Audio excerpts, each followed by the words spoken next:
Yo, welcome. What's going on, fellas? How we doing? Just drinking because not my best day on the boards for sure. How we doing, brother? Good to see you though. Not too bad of a night so far. We'll see how the rest of the night plays out, but it's been all right so far. Can't complain. Can't complain. Yeah, well, that's good. That is very good. Yeah, it was horrible at first. I was sitting at like 4-15, but it's picked it up a little bit. Still not great. Sitting at like 10-18 currently, 10-19. So need a good fire end of the night. But not my best day for sure so far. Happens. I will say bad juju. 3 of those losses are on me. Nope. Every time I tail one of your team total unders, it fucking shits the bed. VMI, can't believe that happened. Eastern Michigan never had a chance. Holy shit, had 47 at half. So I was like, oh, that's dead. But VMI should have came through for us. But I swear, it's only because I tailed you on that. Seems like every time you take those, they hit for you. And the second I tail 2 of them, they lose. And then I tell you to bet K-State. I don't bet my team. And we're about to give up 100 to one of the worst offenses in the country. Yeah. Dude, whoa, what the hell? I'm talking about giving up. That's Kansas State is – I mean, we know they've given up. But if there was one to get, it was this one. Very unfortunate there. Yeah, Colgate was a bad one. They lost. They were up pretty much the whole game and then just ended on a bad run at Holy Cross. And then they were covering the number too. The whole game was watching it. Unbelievable. And then I had Iowa, Maryland under 141.5, and it was looking pretty good. And then it just got kind of scorched by the end of the game a little bit, and just the second half overall. But yeah, man. Ball State shit the bed. Wofford shit the bed. Mercer shit the bed. Queens shit the bed. Let's talk about Alabama Ole Miss's under 166.5. That was the one that should have – I know it was crazy, but it hit and ended on 167, 94-73, and it was sitting – the live total was sitting at 148.5 at one point. Unbelievable. That was cruising under – I guess not cruising under – snailing under. Oh, no, it was cruising. It was cruising under. You're almost under 20 minutes or 20 minutes, under 20 points. I mean, I think the epitome of your night sums up the fact that California lost the plus 5.5 in double overtime. I almost bet Syracuse because that line was disgusting. It made 0 sense. Oh. And then while I was watching, I was like, thank God I didn't. And then I saw the score like 25 minutes, 30 minutes later. It's like, what the fuck? They had to make the bucket the 4-second overtime. Unbelievable. And first overtime, that is. They were covering just fine there. Yeah, I meant Mercer team total over. UConn wins by 10. Unbelievable. Georgia just no-showed. Virginia Tech got it done. Good call by us. Shout out to Hokies. And it looks like you bet it as well, Trevor. So total look-ahead spot there for Clemson. Big time. I didn't bet it. I actually took Clemson, but no bet. I stayed off of it because of that look ahead. Yep. I didn't bet it until the pregame show on the College Experience. That was one of my added bets. Luckily, I did. Seton Hall UCA money line, two-team money line parlay goes through. Marshall, I believe, gets it done as well. South Florida gets it done. That was a fun game. I watched that one. Wichita State definitely had that one in the bag, but man, South Florida, they'll run you out of the gym sometimes. Yeah, no, I got cute, took the team total over in that South Florida game. Never had a chance. They came out of the gate, only scored like 10 points in the first 9 minutes or something like that. But shout out to them. I think they were down 4 or 5 at half, came back, bounced back, avenged their loss at home earlier on to Wichita State. I would have been on the Wichita State side if I was playing the spread, so I would have lost either way, which makes the loss not as bad for me, or make me feel as bad in it. Mercer, I took the spread instead of the team total over with you. Stetson, Matt Hatters come through for us on the money line. Gotta love that. We had a couple battles. I think you beat me on the what was it? The Old Dominion Marshall, and then I think I got you on Buffalo and Tulane. Yep. Lipscomb came through for us -6.5. That was an easy bet. USC by the skin of our teeth came through. They were live, but then at the end of the game, I thought they were going to just ruin the entire +7.5 as well, covered by the hook. Austin P got it done for me on the road. That was a big win against Queens. I'm glad I took the Connecticut Butler over 144.5 instead of taking UConn -10.5, or else I would have been hooked. Unfortunately, I took Florida Atlantic on the other part of my money line parlay in the Spider-Man play of the day with Seton Hall. I think you took Central Arkansas, didn't you? Yeah, I took UCA Seton Hall moneyline parlay only. It worked out. I should have done that. I took Central Arkansas -8.5, got hooked. They won by 8. Put Florida Atlantic in the moneyline parlay, and they ended up losing. Colorado Texas Tech never had a chance. Shout out to UAB +10.5. We said that was too many points. Well, fuck the points. They went outright by 5 against Tulsa on the road. And shout out Rhythm, play of the day, Michigan, Northwestern, over 152.5. Too easy. And then I will say additional little play of the day now goes to, I believe, 4-0. Me and Parlay P. We're chopping it up a little bit on X and came up with the Texas A&M Missouri over 158.5. Alt bet it because it's at 163 right now, 3 minutes left. So shout out our play of the day comes to 4-0. As he said, I need a bucket from A&M. I got over 82. As he said in the chat, some people bet losers bet Missouri Texas A&M under 158.5. Couldn't be us. Yep. Limp dip. There's the team total over. Bang. Texas. I couldn't believe it was 82. I thought about putting 2 units on it. I should have done that. I'm glad I pulled up Twitter and saw that because I tailed that one. Didn't put it on the sheet, but definitely tailed it, retweeted it as well. So supporting my guys' content. Let's go. Parlay P and Elliot 3-0 together. Don't let us get hot. He says, couldn't be us. It is us. It is you. Let's go. And yeah, Patrick, what the hell? Cal almost won that spread, but USC got it done as well by the hook. So I was like, all right, we'll take that. Hand up. I bet Citadel +8.5. I'm glad I stayed away. I stared at Citadel. I stared at him. I was like, oh, so tempted. That's for betting Citadel 8.5. Holy shit, that was terrible. Maybe my worst bet all season. So Western Carolina absolutely dismantled them. They were up 46-16 at one point in the first half. They were up 33-8 with like 5 minutes to go in the first half. My God, Citadel. DePaul down 1 with the ball, 23 on the shot clock, 27 on the game. Timeout. Yep, I need DePaul as well. I got Creighton money line. Come on, come on. You guys got Creighton. That's right. Shit. No, DePaul money line, baby. Yeah, you got DePaul. That's right. Let's go. Come on, DePaul, and then can we get a back door from Mississippi State as well?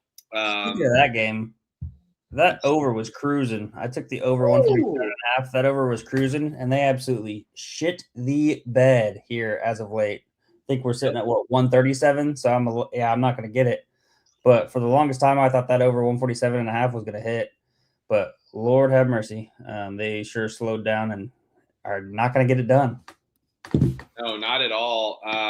Stanford got it done 12-19 now currently. 12-19. That's an NCAA basketball record right there. That is probably last in their conference of P5. But, 12-19. We got DePaul remaining, Miss State, Texas A&M's probably cooked. San Diego money line. Grand Canyon's getting smoked. Pacific's getting smoked. Just not my best day on the boards. But so we're going to fall out of the 60-unit total category back into the 50s, but still going to be we're going to get it back. No worries, because we're going to go on a big run for mid-major Thursday. Pretty good games across the board, though, for the most part. I enjoyed the night. Iowa and Maryland. Let's shout out Maryland a little bit. I mean, they get a win outright. I think I almost bet Iowa. I'm glad I didn't. Back-to-back wins for Maryland as well too. Same spread too, 10.5. That's why I was like, why? So they went on the road, one outright as 10.5 dogs. Now they're gonna come home and catch 10.5. I was like, that's weird. Yep. Iowa put the them up, aren't they? Points too easy. Fuck the points. That was my easiest bet of the day, probably. They led that wire to wire. I've looked out the window all day, but you weren't wrong, Tennessee Whiskey. There was a big meteor shower last night, I guess. So there was blue lights out the window. The joke wasn't quite wrong.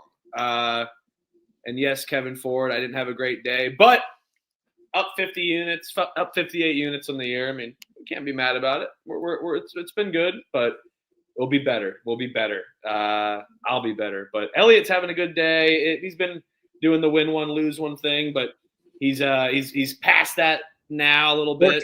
14 and 12, Cincinnati record right now. I think they were 13 and 12 heading into the game against K-State. So I'm Cincinnati, good on defense, terrible on offense, but hey, don't let me get hot because I could put up 90.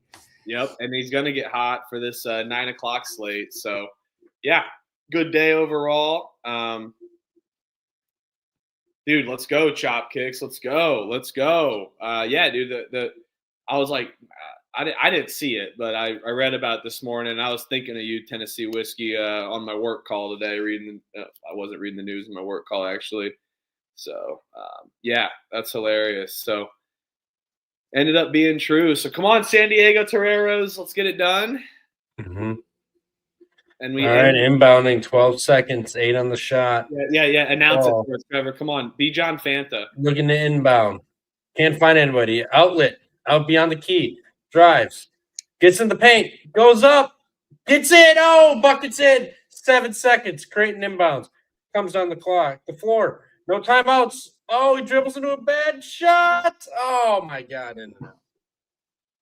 Blue Demons. Chris Holtman. Cash. DePaul money line. Let's go. DePaul money line. 23. 13, 19. Hey, what was that tweet today of everybody saying 1 and whatever, 1 and 20 something, 1 and 20 something? Creighton's free. Boom! DePaul. Outright. Let's go. DePaul. Outright. What a big win. And Chris Holtman, I like that he's got this roster cooking in random places. Hey, 13 and 19, watch out. Watch the fuck out. If we creep up here, we're not going to be out of 60 units, but no, we probably will be, just so you know. But anywho, what a game that was. And Trevor, I got to say, I think you're better play-by-play than John Fanta. That's completely false. Not my favorite play-by-play. I like him, but not my favorite play-by-play. So I think it's a little internet groupthink there for sure. But I don't know. Who's your guys' favorite play-by-play announcer? I love Gus. Yeah. I love Gus. People hate him. I do too, but I don't know if he's my favorite at the moment, though. My favorite actually doesn't really call a lot of college games, but Eric Collins. He calls the Charlotte Hornets games, but he also calls a lot of the college football games, and I love his play-by-play in college football. I wish he gets more. I wish he would get more college basketball. Yeah, Brian Anderson is actually my answer. BA. I like Kevin Harlan, but he just doesn't do many games like in the regular season. Like him doing like a CBS game is like low key my favorite. And I love that. But yeah, I mean, Dan Schulman's okay. I'd say I'm not a fan of Ian Eigel, and I can't listen to Jay Billis, Fran Fraschilla, and Jay Williams. I'm sorry. You don't like Fran? I don't mind Fran. I don't like Fran. Fran just talk. He does too much Big 12, and he talks about KU all the damn time. Yeah, and I'm not gonna say anything about Robbie Hummel, but yeah. Robbie Hummel does a great job. He's not biased at all. Yes, he is, dude. I'm not arguing about that. Yes, he is. He is biased for Purdue. Yes, he is. No. Yes, he is. No, he's never been biased on any call I've heard. He does not shade. I'm not maybe a little bit, but no, he's not like talking like fucking IU sucks. That's not bias. That wouldn't be bias then. Bias would be like if you're favoring one side. You're favoring the side that you choose for, and maybe a little not nepotism, but I mean that'd be bias. He's biased for Purdue. He is, dude. I promise. Got multiple Purdue fans that agree that I know down here. But I mean, yeah, he's got good knowledge. Trevor's a Purdue fan, so he would be able to let you know. That's why he's defending them so hard. But some Purdue fans that aren't biased, no, it's not. But hey, let's freaking go, guys.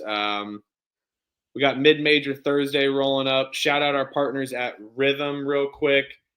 Mike Monaco, yeah, I'll definitely check that out. There's a lot of hidden talent out there on the Mike Monaco. A lot of these guys call baseball teams. Who does he call?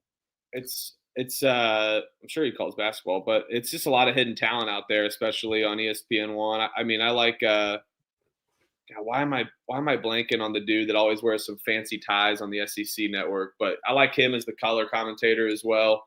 He always does like the 4 p.m. SEC game or something. But anywho, shout out our partners at Rhythm. They are a great play-by-play because they can support you.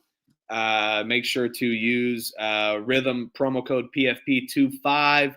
They've been hitting plays of the days constantly. They've been feeding out winners constantly, and it's not just college basketball. They got every other sport for the most part, and so they can be your partner here in the spring for golf, WNBA in the summertime, the rest of the NBA this year, and MLB as well.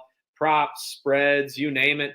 You can use their models. You can make your own model as well and use all their predictive modeling statistics that saves you time that you don't have to worry about anything on that. So shout out Rhythm and stay tuned for our next Rhythm episode with Megan. We're going to get her back, maybe even bring back Megan and Brian together closer towards March Madness. But we'll try to get them in for conference tournament season as well too.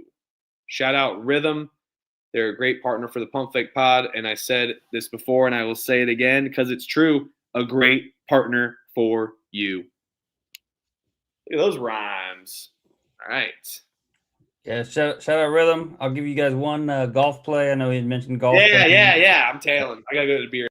Give you one golf play. Top 20 market here. We've got Robert McIntyre. Top 20 plus 145.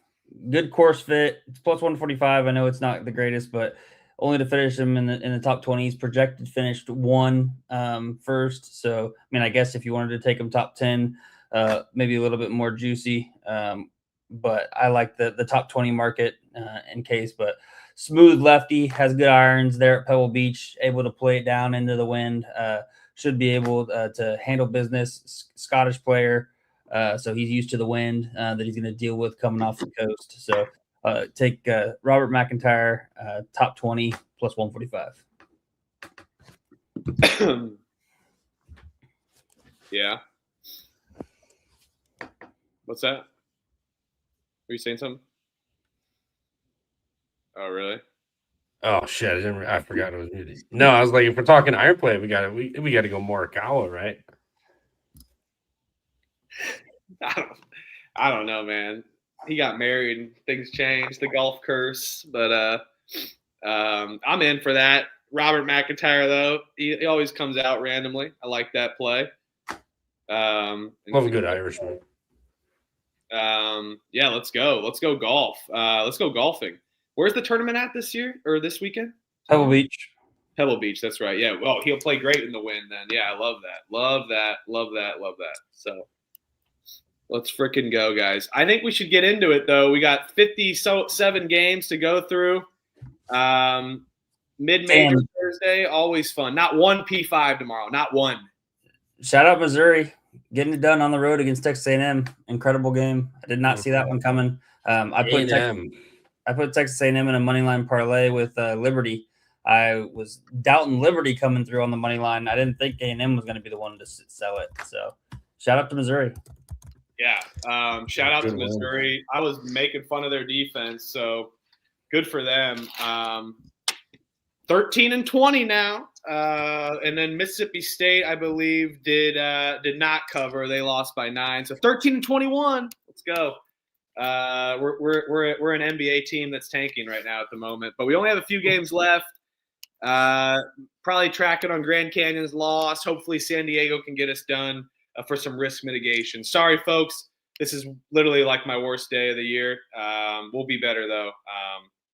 Can't give winners every day. So hey, forward focused, blinders on.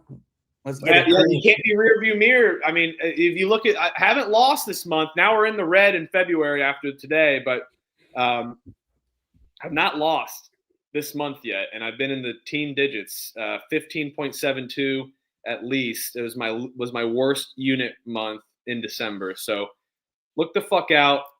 End of February, I'm coming for you, and it starts here with Thursday mid-major slate. New Hampshire is laying 1.5 against the Technology. No. Have you guys seen how much AI commercials there were on the Super Bowl? I mean, my God, it was just AI. I know that this got tweeted like 20 times, so I'm not trying to copy it, but basically it was all AI, freaking Wegovy, Ozempic. Like, here, take this magic pill. Here, let's gamble, and let's just sell our whole souls to AI. So no. Why is New Hampshire laying a point? I don't care that they've lost 2. I don't care they lost by 4, and they won 3 straight at home. They haven't seen this NJIT that's hotter than freaking pistols. This technology's overheating. You better get it. You better get a fan underneath that laptop. Give me an NJIT plus the 1.5 tomorrow against New Hampshire to start off. This line stinks.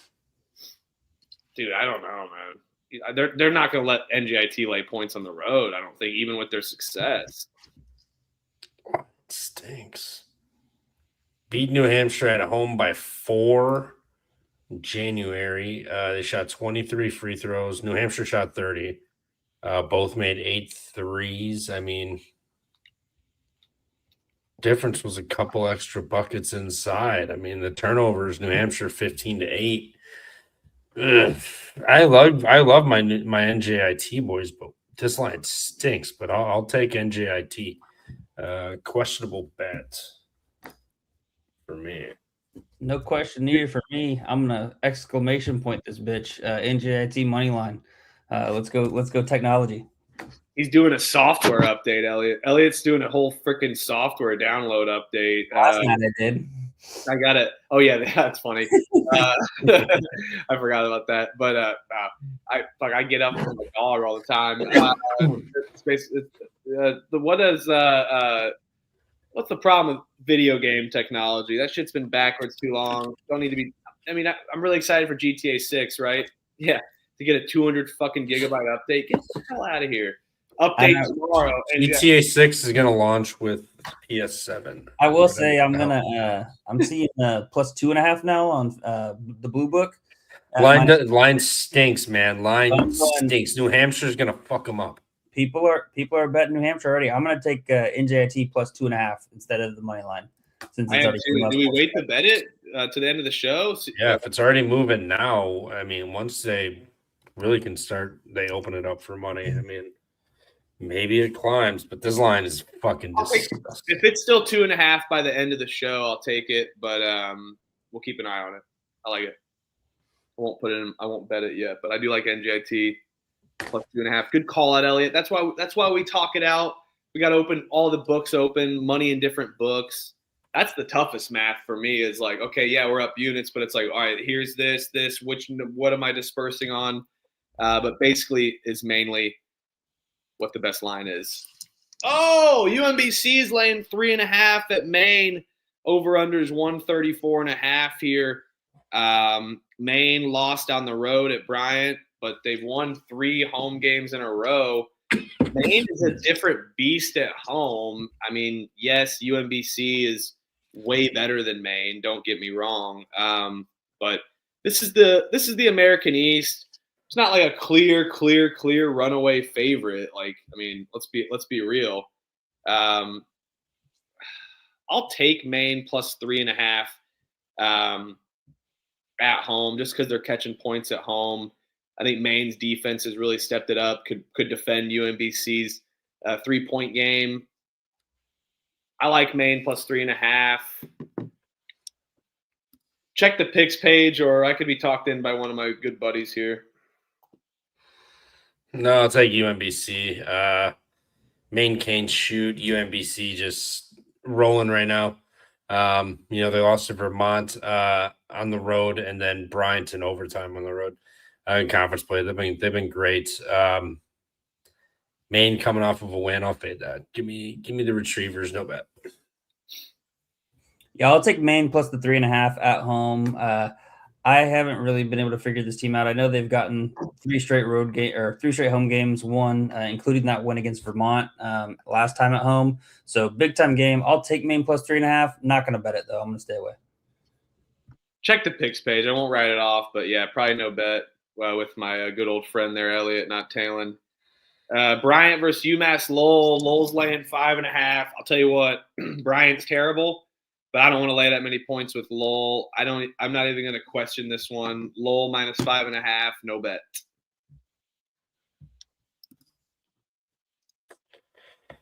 Yeah, I'll take Lowell, no bet. I mean, they played before. Bryant made 9 threes to their 5.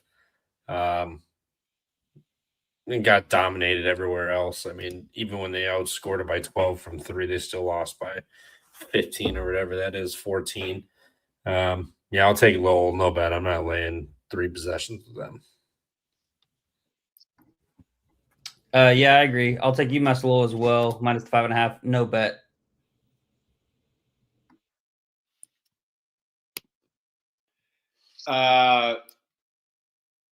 Middle Tennessee versus Kennesaw State. Kennesaw State is laying 3.5 here. Over under is 149.5 here. We got Kennesaw State at home. Man. But Middle Tennessee hasn't been awful on the road. And they can kind of muck it up around a little bit and play tough. It is just going to be hard for me to not take Kennesaw at home on CBS Sports Network. They lost to Middle Tennessee by 1 last time out, only scored 58 against Jacksonville State. I think that they can step this one up.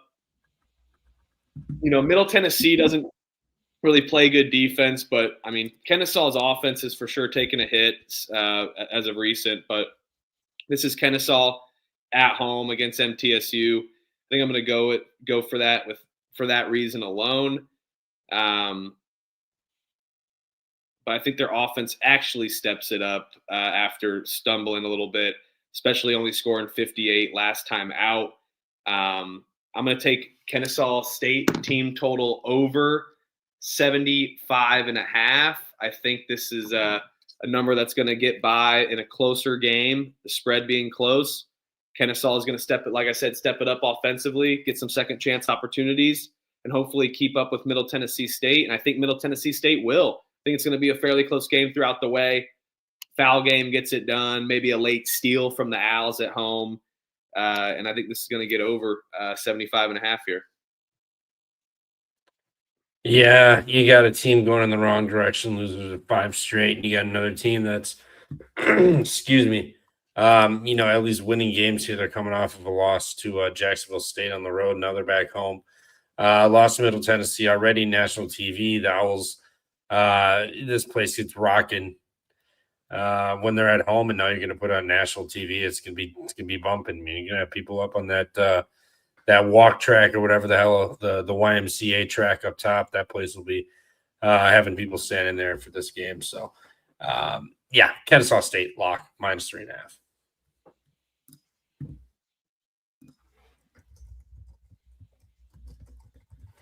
Yeah, I'm a little worried about just the defense for Middle Tennessee State being able to keep the Owls in check at home. But, I think the Owls at home are a really solid team. I might just potentially play this on a little 2-team money line parlay as this is kind of like the little shorter line, and then anchor it with a -6.5 or 7.5. So I'll take Kennesaw State on the money line and look for a partner for a 2-team money line parlay piece here, because I think they can get it done and avenge their loss on the road against Middle Tennessee.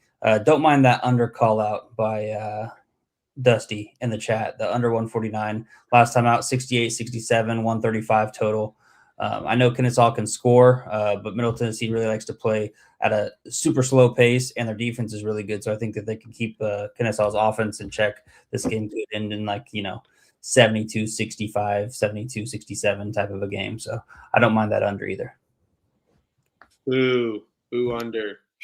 Northern Kentucky versus IU Indy. Northern Kentucky's laying 5.5 here. Over under is 163.5. Trevor, you got to give a rant about that last IU Indy game in UW Milwaukee. Dude. Let's hear it. I want to hear a rant. I miss a rant from you. I need one. Dude, those fuckers have to lead the whole game. Blow it the last minute. Claw back, keep fighting, fouls, they're making buckets. They get the break. They get Milwaukee missing 2 free throws. They get the break. Oh my God, we're down 2. We could win this game or tie it. And they allow an offensive rebound. Not off of a bat around ball. The dude just went straight up and just grabbed it in the paint. Infuriating.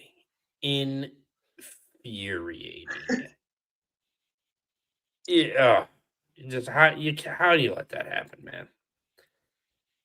So, yeah, that's how that one went.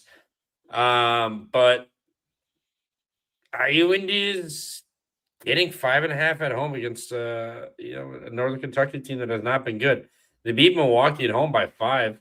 Congrats. They beat Milwaukee on the road by 20 before, but other than that, after that road win against Milwaukee, the wins to Detroit Mercy, January 15th, and then Saturday the 7th. They've been dropping games left and right, home and away. So have been great on the road. IU Indy, snatched a defeat from the jaws of victory. I think they bounce back here tomorrow and at least cover. I'll take the 5.5. No bet right now.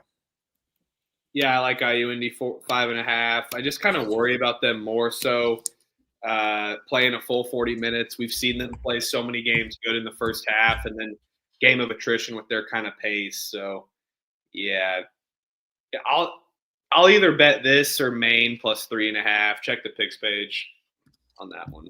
And shout out San Diego Toreros, the Troy Tuning cap of Jenny Craig Pavilion of Portland being fat and happy, going into Jenny Craig to lose some weight, and they sure did. San Diego wins by 13. Let's go. Plus Cash it.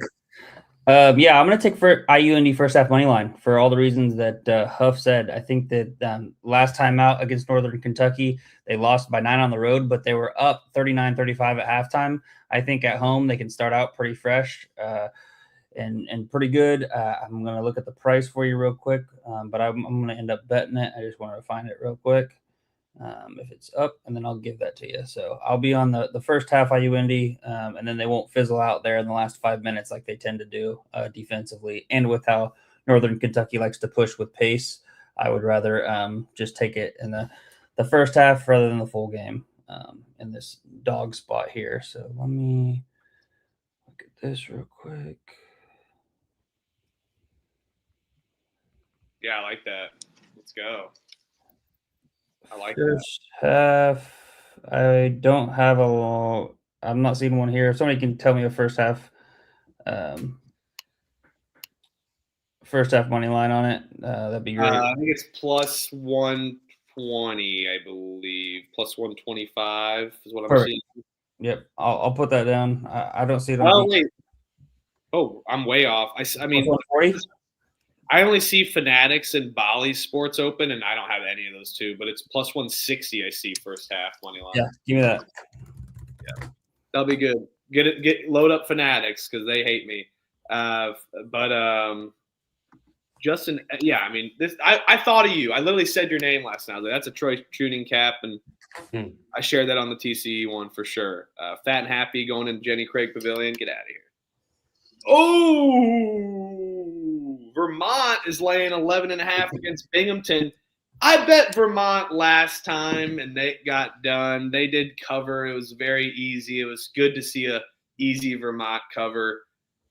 I'll lay it with them because Binghamton's terrible, but we run it back here. I don't know if we bet this just because they just kicked the shit out of New Hampshire. I don't know. Do you remember Binghamton probably should have beat Vermont True. on the road earlier this season? Binghamton's been bad, but Yeah. it's not like Vermont's been any good. I mean, what have they? I know they just beat New Hampshire by 20 something, but other than that, like, what have they done this year to prove that to lay this number, especially on the road against a team that already gave them problems? I mean, it's not like Binghamton went bananas. 9 of 14 at the line, 6 of 20 from 3, 16 of 35 from 2. Just Vermont was bad. 13 of 24 at the line, 5 of 16 from 3. I mean, they just weren't good. So leads you to believe what's more likely to happen. Binghamton has another performance like this where they miss, some free throws and they can't hit any threes. And then Vermont does the same thing where they can't hit threes and they miss. They shoot 54% at the line. I'm going to guess probably not. I'll take Vermont here, no bet. I just think it was just a very outlier performance from Vermont. But I think they played again. Vermont probably finds a way to get that covered. So take Vermont, no bet though. Yeah, Vermont minus 11.5. Too many points for me to back on the road with this Vermont team. No bet. Yep. All right, no bet. I'm with you guys because Vermont, like you guys all said, it's just reciprocating this. I need to see it, and if they do get it done, then I'm very happy for them. Oakland's laying 4.5 against Youngstown State. Over/under is 156.5. I don't know. The books really respect Youngstown State even through their patch for some reason. Terrible. Not terrible, but they're figuring it out. But they're not good, especially on the road. Oakland off a loss. I don't get it. Give me Oakland minus 4.5. Oakland should kill them. Oakland beat them on the road by 2, 85-83. Youngstown made 10 threes that game, only turned it over 7 times. Out-rebounded them by 4. Had 18 offensive rebounds to Oakland's 7. Youngstown lost the game at home. And you had 11 extra offensive boards and you lost the game. Now you're going to go on the road? I don't know. No. Give me Oakland. I'll lay the 4.5. Yeah, I do like that play, but for some reason this Youngstown is just calling for me, just due to like their defense and the way they've kind of stepped it up just a tad bit. I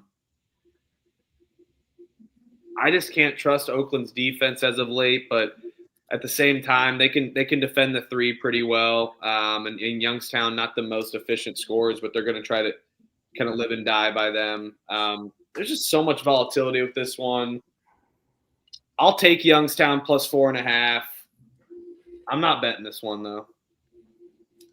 Yeah, I'm going to take Youngstown plus 4.5 too. A big outlier of that game that you mentioned, Trev, was Isaac Garrett was playing for Oakland at that time. He's hurt now. Isaac Garrett went for 27 and 13 against Youngstown to get it done on the road. I think they're going to really miss him. You already look at had 13 of the rebounds, and they got out-rebounded by 8. So now you're missing one of the primary leading rebounders on that Oakland team. I tend to either just take the over 156.5 or nothing. So I'll wait to see if I bet this, but I'll be on the over 156.5. Like the fact that Youngstown can get some offensive rebounds like they did last time. Oakland, obviously, as we know, are going to be able to put up points. Last time out, they soared over this number 169 after 2 kind of disappointing performances, offensively speaking, against Purdue, Fort Wayne, and Northern Kentucky, only being at 141 and 139. So give me the over 156.5. Wait to bet it. Excuse me. Oh, Robert Morris laying 3.5 on the road against Cleveland State. Look at that logo. It's fun. Cleveland State over-unders 153.5 here. I mean, which Cleveland State? I mean, we just saw Cleveland State absolutely just dominate, go on a crazy run, and come out of the grave basically, because they were down and out at 1-7, and then win 5 straight to go to 6-7. Completely forgot about that. And then have not played Robert Morris this season because they end the season with Robert Morris on February 28th. A lot of games to get in here for the Horizon League before I believe that's the first conference tournament. I will be in attendance at the conference tournament as well. It's in Indianapolis. You want to come? I'm debating it. Debating. Yeah, come. See if I can swing it. I think it's like March 3rd through like 6th, but yeah, you probably have to come for like semifinals and finals. So, but yeah, the all passes are cheap. Dude, I'm gonna take Cleveland State at home. I know this Robert Morris team is one of the best in the conference, but I mean, record-wise doesn't show it. I think we really respected Robert Morris a ton based off of their success last season, bringing some pieces back. They're a good rebounding team. I think that's going to be a major issue for Cleveland State. So hopefully Cleveland State's offense and the way that they've been clicking can pick it back up after the IU Indy game. And they can avoid the rebounding extra points from Robert Morris. I think Cleveland State's defense can keep it close to their style of play. I will take Cleveland State plus the points at home to get back on track and back in the win streak column. Yeah, excuse me. Bob Morris has Oakland on deck at home following this. That's the real one. I think that matters. Not that Bob Morris has a chance to like win the conference, but still, it's top dog there at your house. So I mean, that's a big one. You got Cleveland State coming in, was hot, lost to IU Indy. I think they can get back on track. I think Bobby Moe's a little sleepy. We're catching Cleveland State at home, a little undervalued, coming off a loss, and to IU Indy at that. I'm gonna give me the Vikes. Let's go. Skull.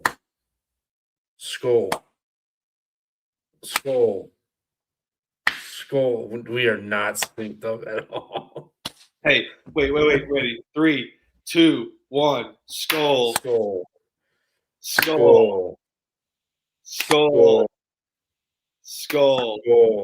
Come on, pick it up. Skull. Come on. Skull. Clip that shit. Clip Trevor saying skull there. Hold on a second. Do that one more time, Trevor. One more time. I do it all the time. I usually just go gay.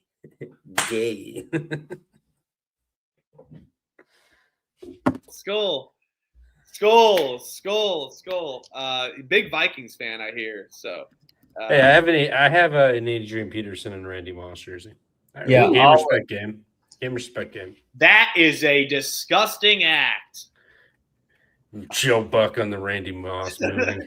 Yeah, now I mean, fuck that was bad news back in 2003. Okay, that was the worst thing you've ever seen. Let's go Grand Canyon. They're making a run. Yeah, I'll be on the Vikings here as well in Cleveland State at home plus the 3.5. I don't think Robert Morris is the same team. I agree with both of you. So yeah, let's skull it up. Little can of dip. Oh, damn! He's got the wrist flick there. Let's go. I can't do that. I was a smoker, not a dipper. I was never a tobacco guy unless I was mixing it with something else. UNC Asheville versus Longwood. Longwood is laying 2.5 against Asheville. Over-unders 142.5. I will take Longwood here. I like Longwood at home. Pause. What? Oh God, yeah. Sorry, yeah. Clip that. Yeah, I will take Longwood here for sure. They lost to Asheville by 11 last time out. Longwood's defense has really stepped it up, been clamping, and I just don't trust this UNCA offense as of recent. You're getting a Longwood team that, yeah, they're up and down. They can't figure out how to win games, but the last time they were at home, they lost to High Point. I think they pick it back up, get these next two against Asheville and USC Upstate at home. Let's go Longwood. Yeah, I agree. I'll be on Longwood here as well. High Point are the only ones that beat them on at home this year. They're in Big South play, so I think Ronnie Thomas and company will be able to get the job done. I'm going to pair this couple of little short money lines. I'm going to pair this. This is going to be one I pair with Kennesaw State. We'll do a little Al Lancer parlay, money line parlay here with two kind of short little home favorites. Yep. Yeah. Sorry, Trev. You're good. I'll take Longwood at home. No bet. They haven't treated me nice this year. Let's go. Asheville's stinky too, though. But Big South, that's always a fun conference tournament too. I mean, 4 seed, 5 seed could be making it to the tournament. Oh, Towson's laying 6.5 against Stony Brook. Over under is 133.5 here. Oh, Towson. You are the worst. This is on Flow Sports, so whoop the frickin' do. Man, I like Stony Brook as a dog here. I've been taking Stony Brook as a dog, although they're Seawolves. Basically is a dog, I would say.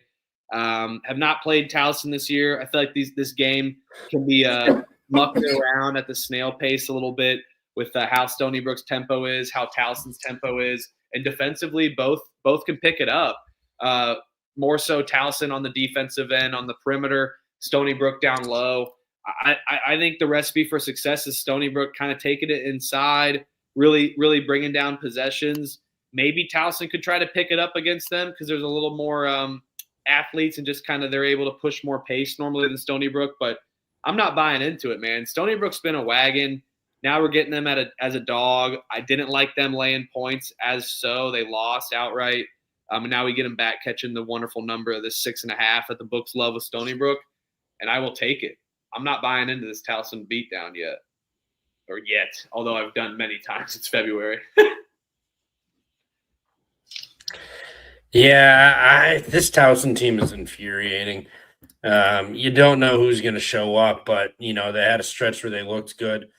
Shout out to the Lopes, 55-54. Unbelievable comeback. Place is going bananas. That's why Havocs, baby. Come on.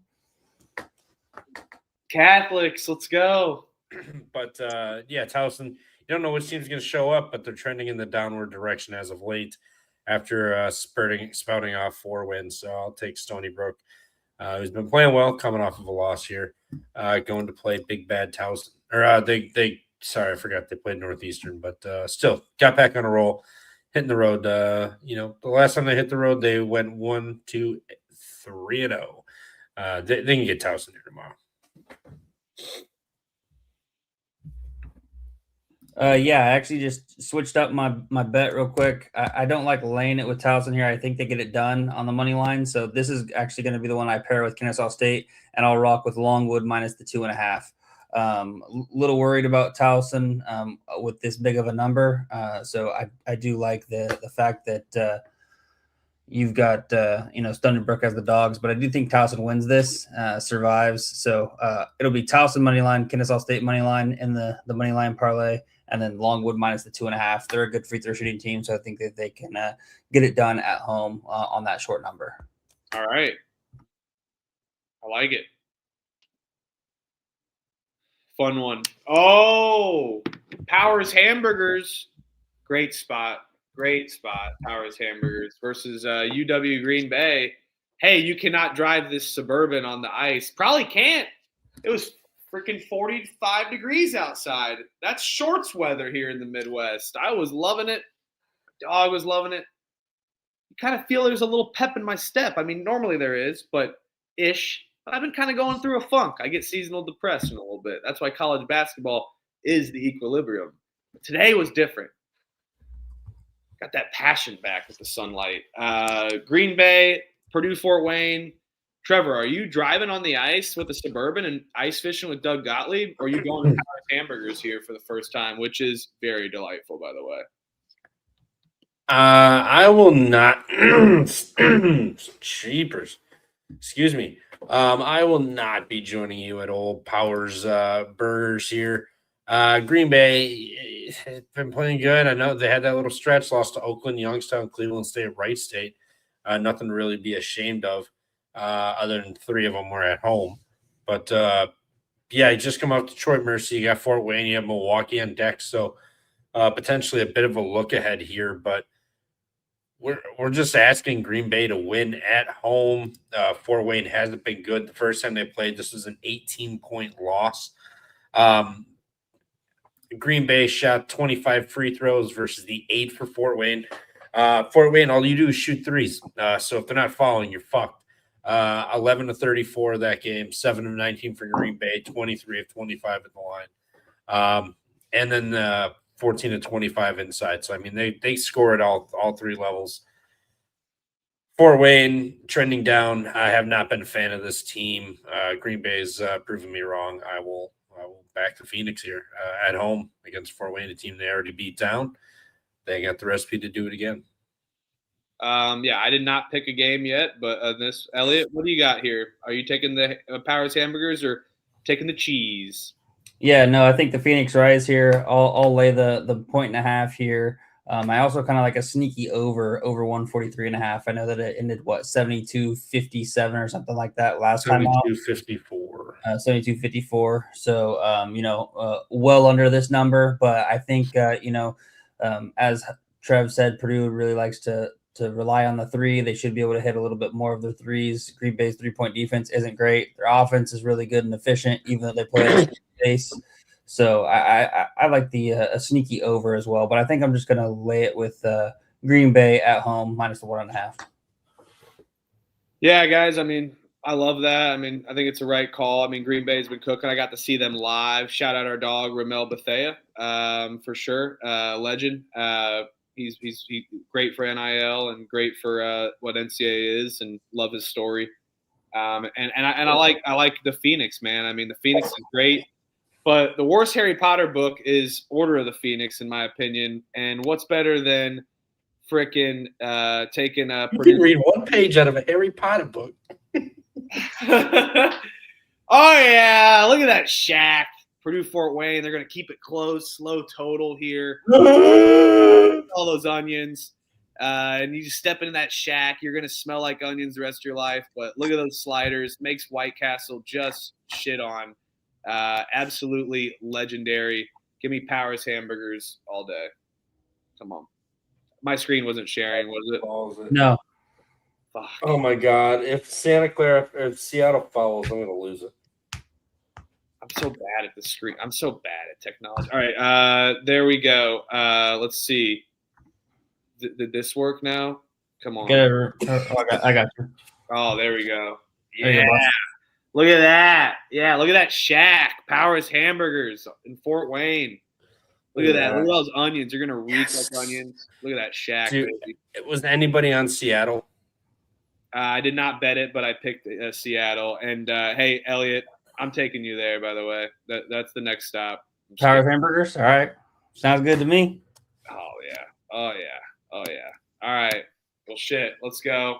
We got a battle. Well, if anybody who had Seattle, if you didn't see it, they almost just gave up the cover because they lost control of the ball, and Santa Clara almost stole it for a wide open transition dunk. But luckily, they fought jump ball, and they dribbled the clock out.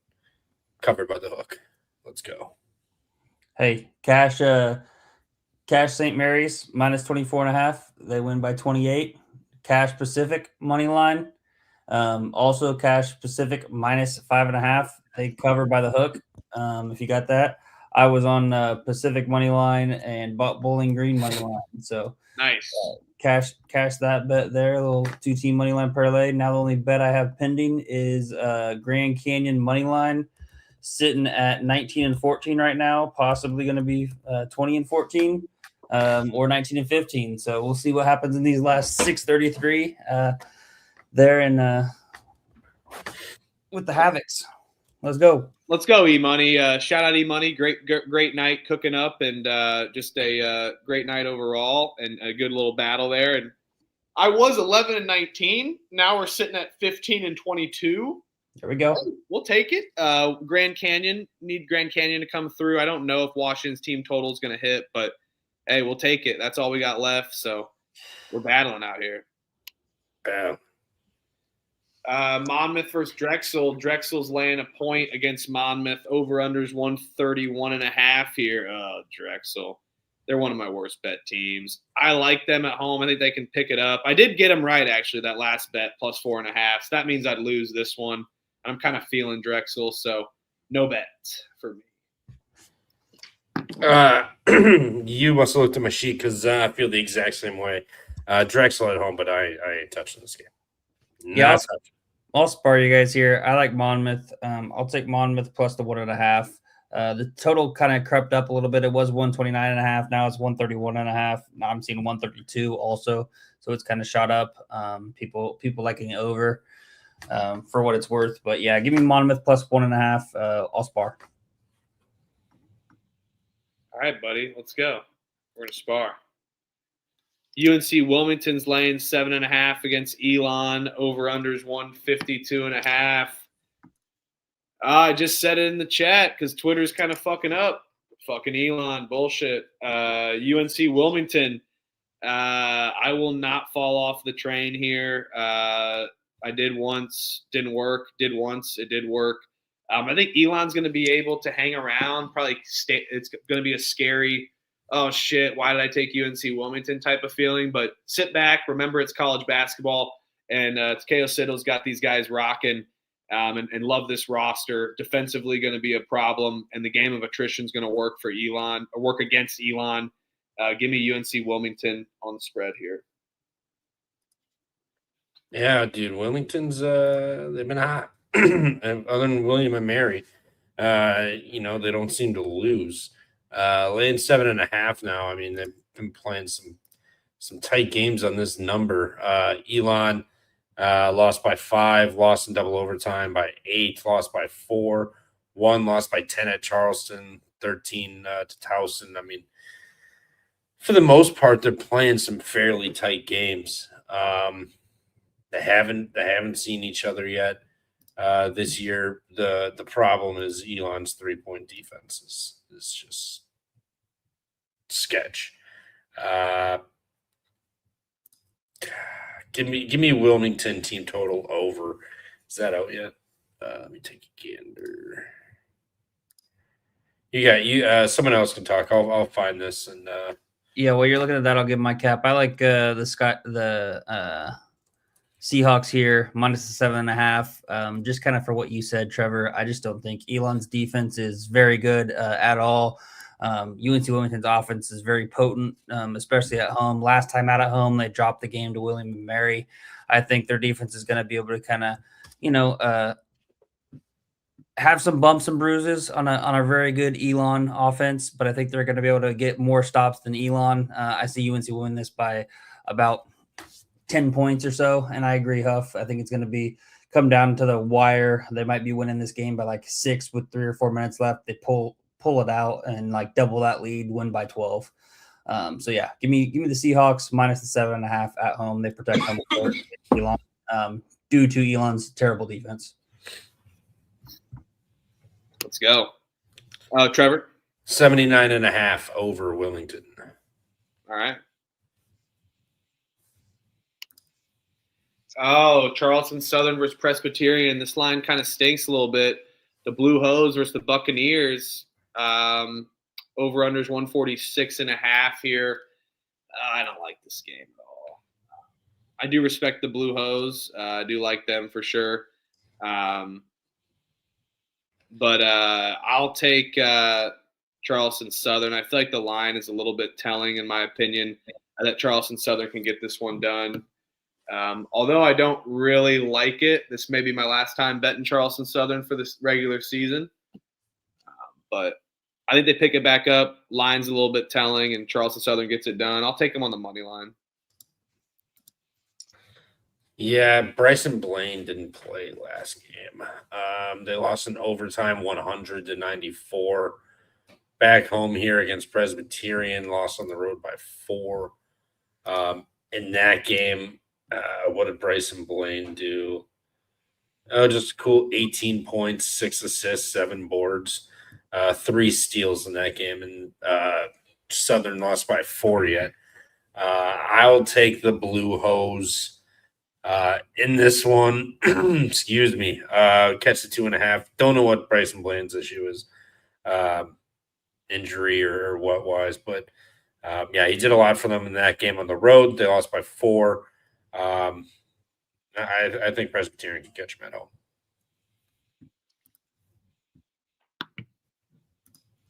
Yeah, I'll take Charleston Southern on the money line as well, and I'll bet it. I'm not going to be scared away by the injury news with Bryson Blaine. Who knows? I think they're going to be able to get it done against Presbyterian at home. They've lost 8 straight since opening conference play, 2-0. So I think they can get it done here and kind of not necessarily run away, but I just think, the total clash of styles should be a fun matchup. Presbyterian plays at a super slow pace, whereas Charleston Southern really likes to run it up in that small gym there in Charleston, Buccaneer Fieldhouse. They'll be able to get it done and protect home court. Both teams are atrocious at shooting free throws. That's kind of funny.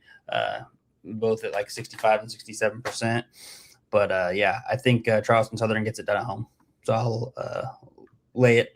I guess not really lay it, but take the money line. Yep, let's go, Elliot. And we missed this. Shout out our guy Mac. Mac, my guy. Appreciate you, bro. Hit me up again. Hopefully get together soon. Let's go, Mac. Thanks for joining me. Benjamin.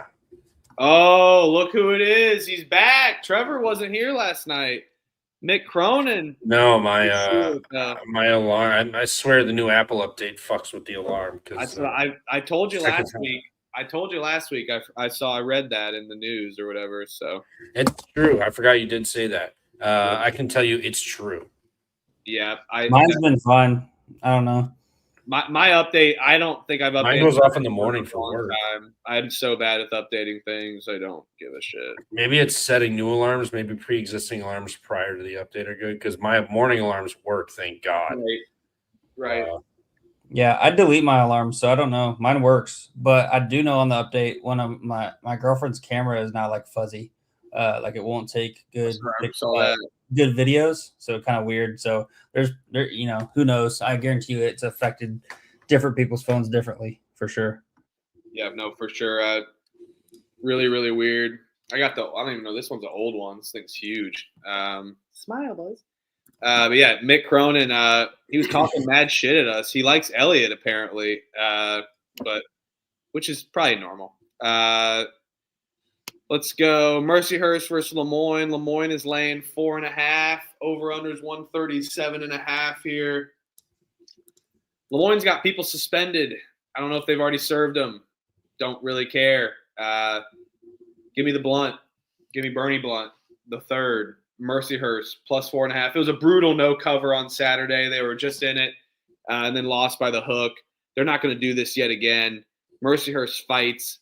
They like to control the tempo, really bring you down to that old Wisconsin style tempo, Trevor. And they're able to score as well. I think this line is a little bit telling for how good Lemoyne is. Give me Mercyhurst plus 4.5.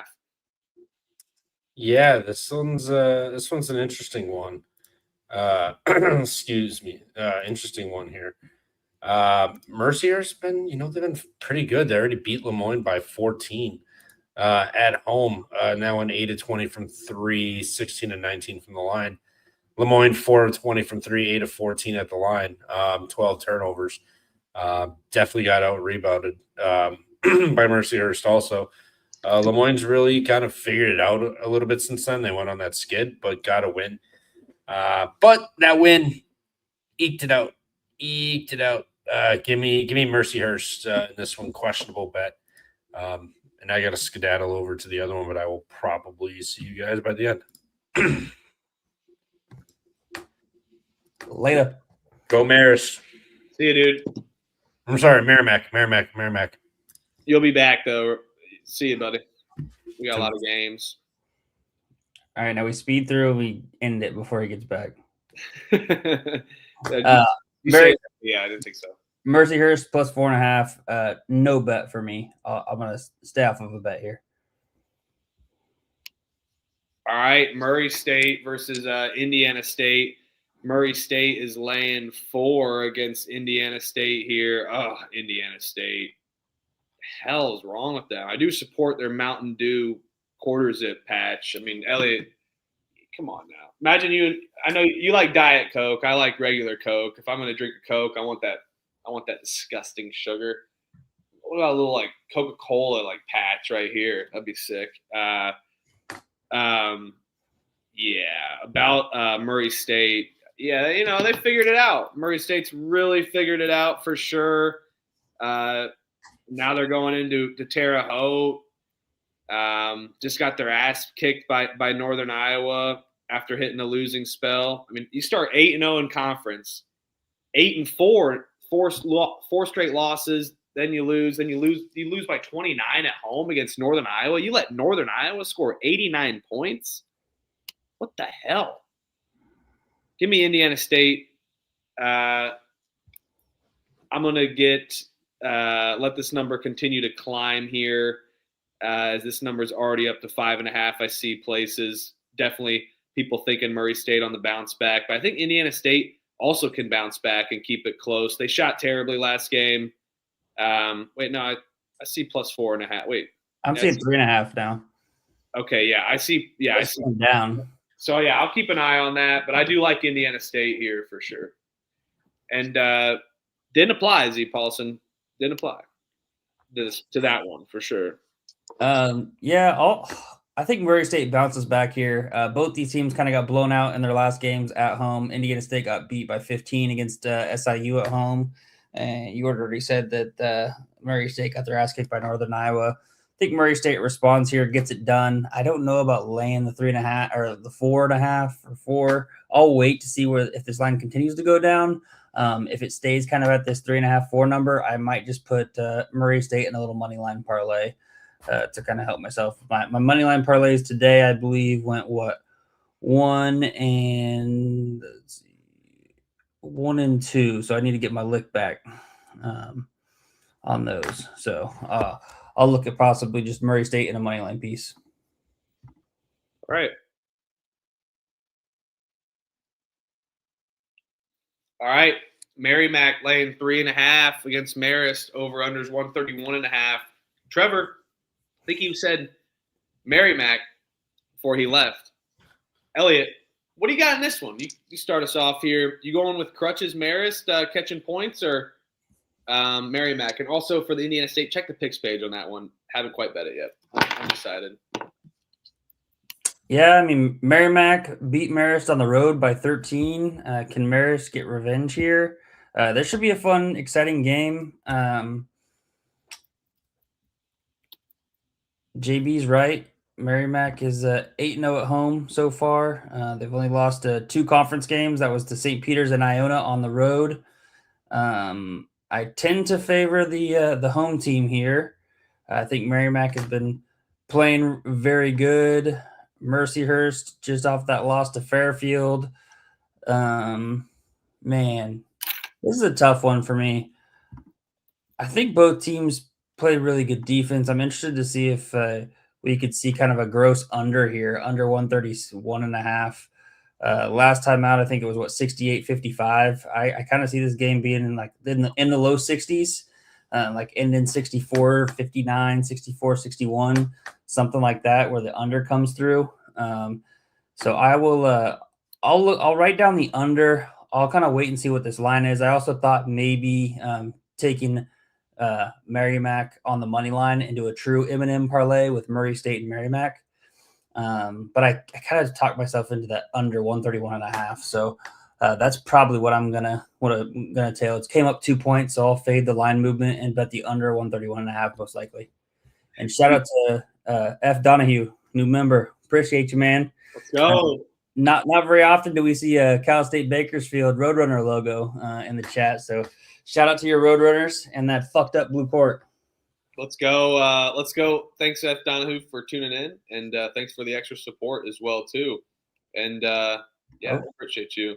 And shout out Danny Stacks as well too. Right on, Danny Stacks. Thanks for joining the bench mob. We got a full bench mob rocking. We got a we really support. We really appreciate it, guys. And appreciate you guys just tuning in. So, we got Greg Gard in the chat too. Mick Cronin is a bitch, and Trevor leaving the show is unacceptable. I need him to announce his Wisconsin residency. I swear to God, it switches like Trevor that ruined the good name of Wisconsin basketball. Greg Gard, he's in the chat. Look at that. He really loves that profile picture for sure. Greg Gard in the chat. Oh, just know whoever is behind that, I know, but that is the funniest thing I've ever heard in my life. It is so fucking funny, man. Let's all welcome Greg Gard to the chat.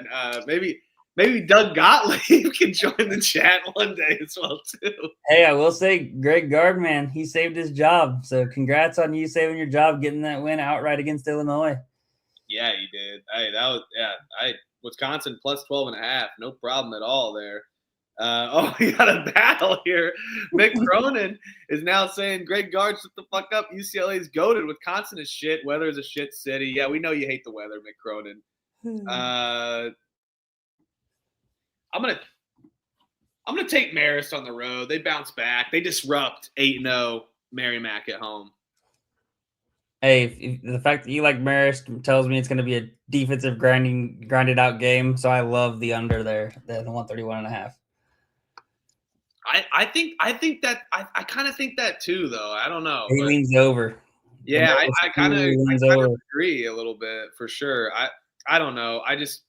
You never know. That's kind of a wild card because like it's obviously probably going to be like tended to be like a slow paced game. But I just also think both teams have played each other already, so you're going to know what each other's dealing with, what each other's strengths are. Have already been able to actually truly scout off of that first game. But zero chance I'm betting this one. This line stinks. Give me New Haven at home plus the point. Absolutely no bets. Not even gonna talk about it. I can't trust this New Haven team to bet on. Yeah, no, I'll dive into the stink here and take Central Connecticut State minus the 1.5, but it'll be a spar for you. I'll spar here. Central Connecticut State minus 1.5. No bet. Not gonna do. Maybe Crutch. I know he's talking about the line. Minus 7 at home, 1 by 13. Now only minus 1.5. They have been struggling as of late, so I don't know if that's part of the reason why. Because after that they've lost 4 of their last 7 and have kind of struggled a little bit. But I'm not betting it. So we'll spar. Oh, what a shot by that New Mexico guy! Damn. We're sparring without headsets too as well. All right, let's go, Grand Canyon. What a stupid shot. Oh, my God, that was a stupid shot. Oh, Stonehill versus Chicago State. If you didn't like this last one, you're going to love this one. It's a pick 'em. Chicago State getting a little respected. Give me Stonehill on the road. No way Chicago State can keep going. No bet, though. Yeah, we'll spar again. I'll take Chicago State at home. Winners of 2 straight, 3 of their last 4. Maybe they win 4 of their last 5. But I will say Stonehill on the road. This is their 4th straight road game. I like Chicago State here. No bet. All right. Are we out of this? Oh, yep, that's it for this one. Oh, God. I hate this worse than the last 2 games we talked about. James Madison's laying 6.5 against Georgia State. Over-under is 144.5. Give me James Madison, no bet. I don't know. I don't trust them winning by margin as much in their defense alone. So, but name brand, Georgia State's their ass. They still might win only by 5, though. JMU. 3 no bets in a row, shockingly, but only my 5th one of this 7 o'clock window. So. Yeah, and shockingly, I'm gonna spar you here as well with the no bet, and take Georgia State plus the 6.5. I think like you just said, JMU struggles to kind of win by margin. Georgia State, they can be somewhat good defensively. That's kind of their strength. So I think that they can maybe keep it close. Last time at home, lost by 1 to Northern Illinois. So yeah, give me Georgia State plus 6.5. We'll spar, no bet. So we'll see. We'll keep tallies on that. Those 3 no bet spars. See who comes out with a concussion. All right, I just made a little because I'll put in the sheet. I'm writing everything down as well. I'm starring that, and I'm gonna star it on my phone as well. These last 3 in a row. And yeah, it looks like Grand Canyon will not hit. Lobos are going to get it done. So 15 and 23 right now. So yeah. Shout out to the Juice, New Mexico, getting it done for him. Go Juice. Good luck battle. I think Tennessee was also on that New Mexico money line angle as well. I dropped that game, which puts me at officially 19 and 15 for the night. We're in the green, ending it. So wish I could have maybe ended on a win, but hey, won't complain. Winning 4 of the last 5. All right. Hofstra versus Charleston. Charleston in a pick'em with Hofstra.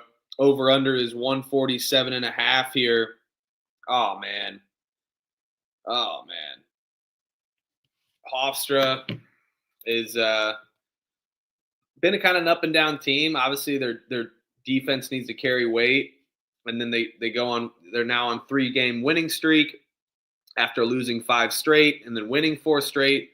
So what are they going to do? Are they going to win another 4 straight? I don't know, man. I think Charleston shit the bed second half offensively. Looked very bleak against UNC Wilmington. I think Charleston's defense can keep up just as well, and one of the better ones in conference. They defend the 3 well, and that's where Hofstra is going to try to score their offensive points under Cruz Davis, Preston Edmond, all these guys that are the small guards. I mean, where Speedy Claxton can coach them up. He's done a really good job with this roster, to say the least. But I think Charleston's size could be a problem. I know Hofstra's got Silas Sunday and some big men down low, but give me Charleston. I think they bounce back. We see an offensive performance like we need to see from a Charleston team, and their defense picks it up as well. So give me the Cougars at home. Yeah, I'll battle you here. I'll take Hofstra and the Pride. They to end their 5-game losing streak there in conference. They lost to Charleston at home, 66-64. I think they avenged that loss, get it done. Hofstra's been a kind of a darling team of mine, and when I've faded them, I've kind of eaten shit each time I've done that. So I will take the Pride here. I think that they can get it done. They're the better overall team. I think, defensively and offensively, just more well-rounded. I think they're able to avenge that loss, get it done. Hofstra wins 74-68. Long Island laying 6.5 against Wagner. Over under is 137.5 here. How bad is Wagner? Not bad enough, because I'm taking Wagner plus the 6.5.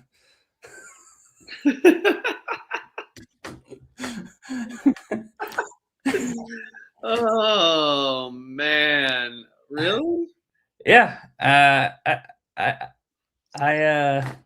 don't know. I just, for some reason, I got a gut little feel. LIU likes to play these close games. Besides just whooping the shit out of Lemoyne and Central Connecticut State, in back-to-back games, they typically play, pretty close games in low 60s, high 50s. Beat Stonehill by 7, New Haven by 5. Stonehill by 3, Fairleigh Dickinson by 7, St. Francis by 4, Mercyhurst by 2. So you kind of see a trend there where it's all single-digit games. I'll take Wagner plus the 6.5. I'll wait to bet it though. I can't pull the trigger on it quite yet. It came down from 7.5 to 6.5. Not sure where it's going to be. We'll see what it does, but I'll wait to bet it. We will battle here for sure. Let's go LIU minus 6.5. Another battle. Potential battle. Potential battle. High Point. Retreat.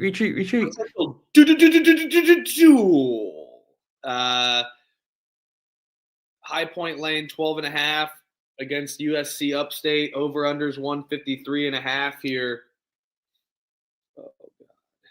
Oh, God. Give me USC Upstate at home. I know this High Point team can beat the hell out of teams for sure, but I think Upstate can be somewhat feisty here. Last time they played, they lost by 20. It's too easy, right? High Point will step up and drill them. They've been drilling teams. Radford by 9, Charleston Southern by like 25, Longwood by double digits.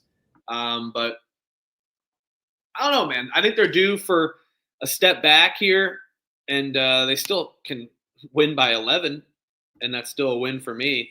I think USC Upstate really likes to kind of run a up-tempo offense and upstate tempo offense, and against High Point, we know that they're fast on offense. We know that they can spread the floor, get in your face, shoot some threes, but I think USC Upstate can definitely reciprocate. Just kind of worried about them a little bit down low against High Point, but home crowd of like 50 people are going to get it done for USC Upstate. Let's go Upstate plus the points. Yeah, my question is, I'm going to take Upstate. I'll be on Upstate. Typical double-digit dog at home.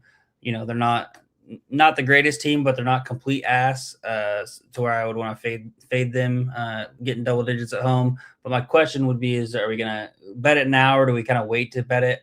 I'm seeing 13 out there as well as the 12.5. So I'll was going to get your thoughts on that. See if we should wait for a better line potentially, or just bet it now. I was just shoving food down. Oh my God, I just about choked there. USC Upstate, I think we wait to bet it. I'm seeing all the 12.5 juice right now for High Point.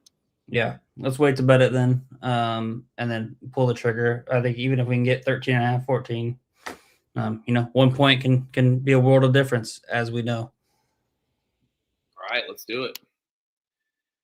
Fairleigh Dickinson is laying 6.5 against St. Francis. Over-unders 145.5. No, I refuse to bet this game.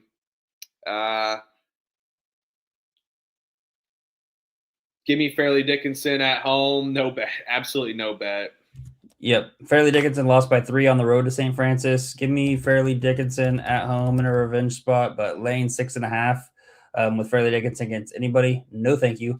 I'll take Fairleigh Dickinson minus 6.5. No bet for me on this one. Yeah, gosh, man, it's terrible. Get some water real quick. Holy shit, a lot of 7 o'clock games for sure. All right, we got Valparaiso versus Illinois State. Oh no. Hey, you're right, Dusty. You're right. I apologize. Hey, it's going to step up. They're going to step up for High Point too. You know what I meant though. Relative. Illinois State laying that 8.5, 9.5 against Valpo. They are at home. And this Illinois State team can really step it up. They got tons of talent, and now they're off of a bad loss against Evansville as well here. And it's Illinois State in normal as well. They got the size advantage. In their guard play, we like Chase Walker and how he can stretch the kind of floor as well down low.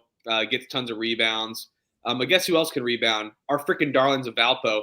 Give me Valpo. Get out of here. I know they might lose by 12 against Illinois State. It's a great spot for the Redbirds off of a bad loss to Evansville. But no. This is Valpo. I can't break that loyalty of taking them to cover. They've been covering machines. They're going to find a way to get it done. Let's go, Valpo. Yeah, I'll take Illinois State and the Redbirds here at minus 8.5. I think we're getting some value after losing it to Evansville. I mean, I was on Evansville plus the points. They won it outright. Fuck the points. I know I'm going to fade the darling of Valpo here Hopefully I don't eat shit with it, but I think the Redbirds should be able to respond here, get it done at home. They're in normal. I agree with the chat. They've been disappointing all year. They've kind of been stuck in a rut with the loss, win, loss, win, loss. I think they respond with a win here, hopefully by double digits, so I get this cover. Pooping PU. That's hilarious. Let's go, Poop PU. Oh, Wright State's laying 10.5 against Detroit Mercy. Over-unders 153.5 here. Yeah, the tempo could certainly be rocking for sure. But I don't think so. I think they can really control Detroit Mercy here and get it done. I like Wright State's defense, especially at home. Now you're getting Detroit, who's really been kind of struggling on offense, to say the least, especially more so on the road. I know this is a Horizon over, so a little bit sketchy. I'll take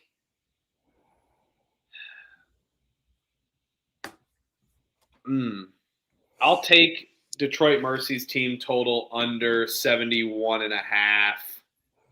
I'm not. I'm not telling you here. I'm letting you win this one. I'm not telling you here. I'm gonna let you win this one.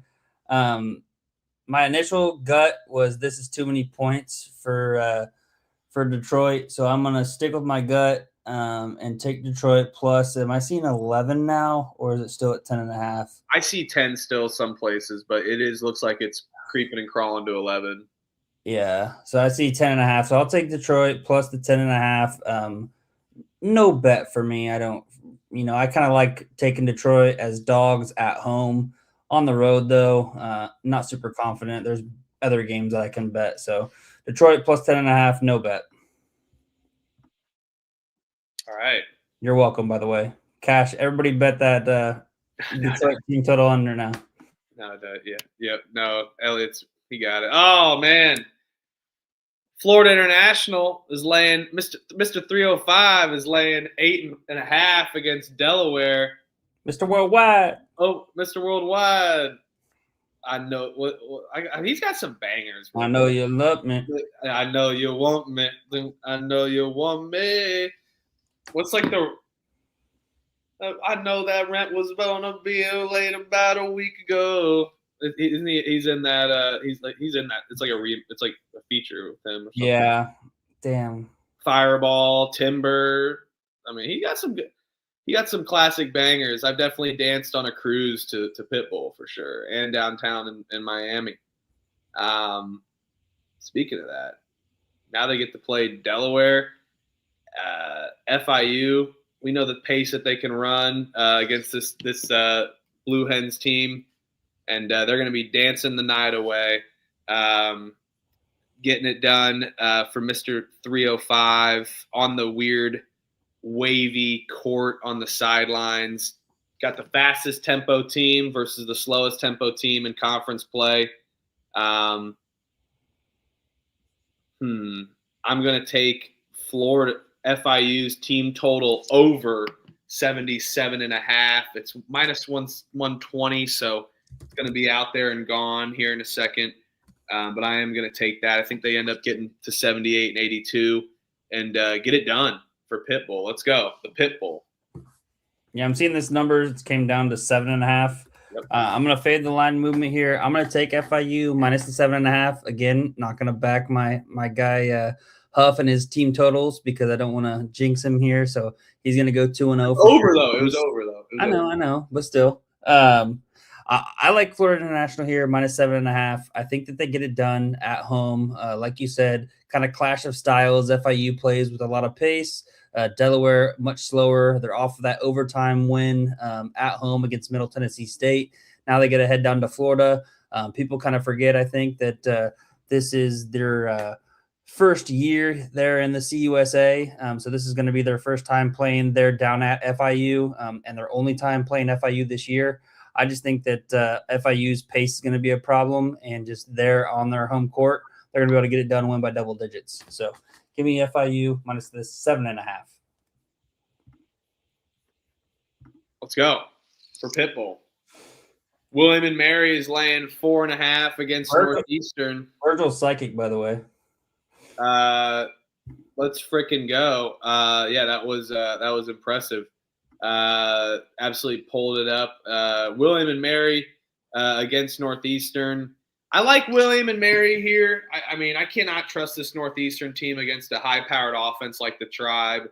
And I kind of like a little crazy under here potentially too. It's already up to 169.5. I see places. I mean, I think William and Mary can control this game, and I don't think Northeastern's offense is going to be able to keep up at all. So let's go Tribe, and I do like the crazy under there as well too. I got to go take a pee real quick. Sounds good. Yeah, I'll take the under here. It's not a team total, so I'm going to take the kind of the crazy under 169.5. I like this play a lot. I think that both these teams do play with pace and can put up some points, but we saw it kind of in that game against Florida Georgia. I know it hit by the hook, 167. But Northeastern, man, their defense is terrible. They play with some pace. They did let up a stinker against Stony Brook, only putting up 55, so that's a little concerning. But I see this game in the 80s. So give me the 169.5. I think it's like 80, 75, 84, even you look at it, even 88, 80. That still gets home for us. So give me the under 169.5. I'll tell you here in this. We'll see if we're just jinxed on the team totals or if we're also jinxed on the just full game totals as well. All right, let's do it. Oh, Winthrop is laying 20.5 against Gardner-Webb. Man, Gardner-Webb is so freaking bad. And over-under's 154.5 here. I mean, what we're going to get with Gardner-Webb. They absolutely no-show most of the time. Last time they played Winthrop, they only lost by 11, though, on the road. And Gardner-Webb is bad, like I said, but when's the last time they lost by 20 or more? They had their bad stretch in January, but I feel like they've kind of kept it up. They lost by 20 to Longwood at home, lost by 19 on the road to UNC Asheville. I like Winthrop's offense, don't like their defense. I'm going to take Gardner-Webb plus 20.5 at home. Give me the Bulldogs. Let's go. This line is jumped down, by the way, too. Holy cow. What is it now? This line is absolutely bungee jumped. Oh, wait, no, never mind. I see 20.5, 19.5 still? Yeah, I see 19.5. Never mind. I will take Gardner-Webb plus you can get a 20 out there. You can get a 20.5 still on FanDuel. It's a little juicy, though. Yeah. I'll take 20.5. Let's go Gardner-Webb. 3-22 team. Don't bet this. But I am going to bet it. Let's go. Yeah, no, they only lost by 11 on the road. I'll take Gardner-Webb plus the 20.5.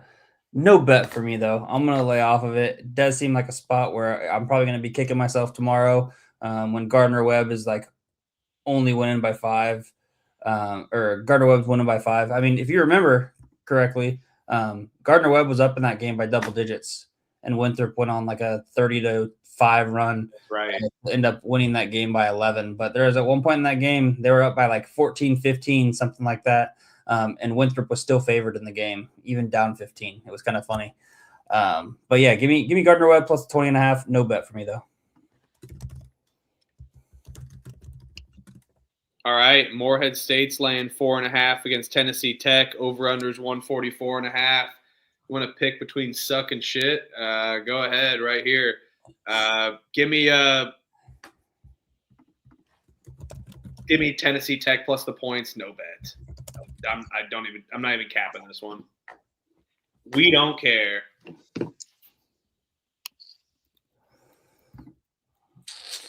Yeah.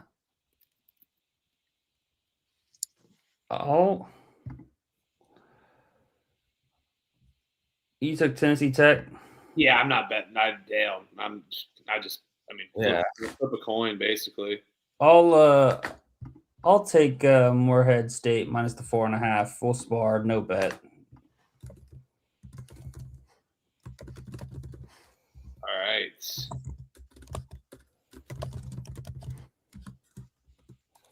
DeJuice, what's your favorite number, by the way?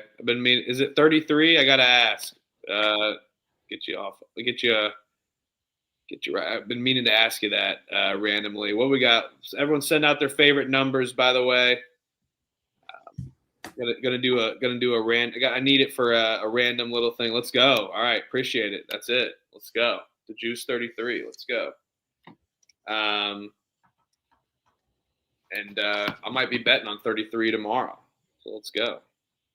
Maybe boots on the ground at the casino for this slate. Illinois Chicago versus Drake. Drake's laying a 1.5 against the Flames here.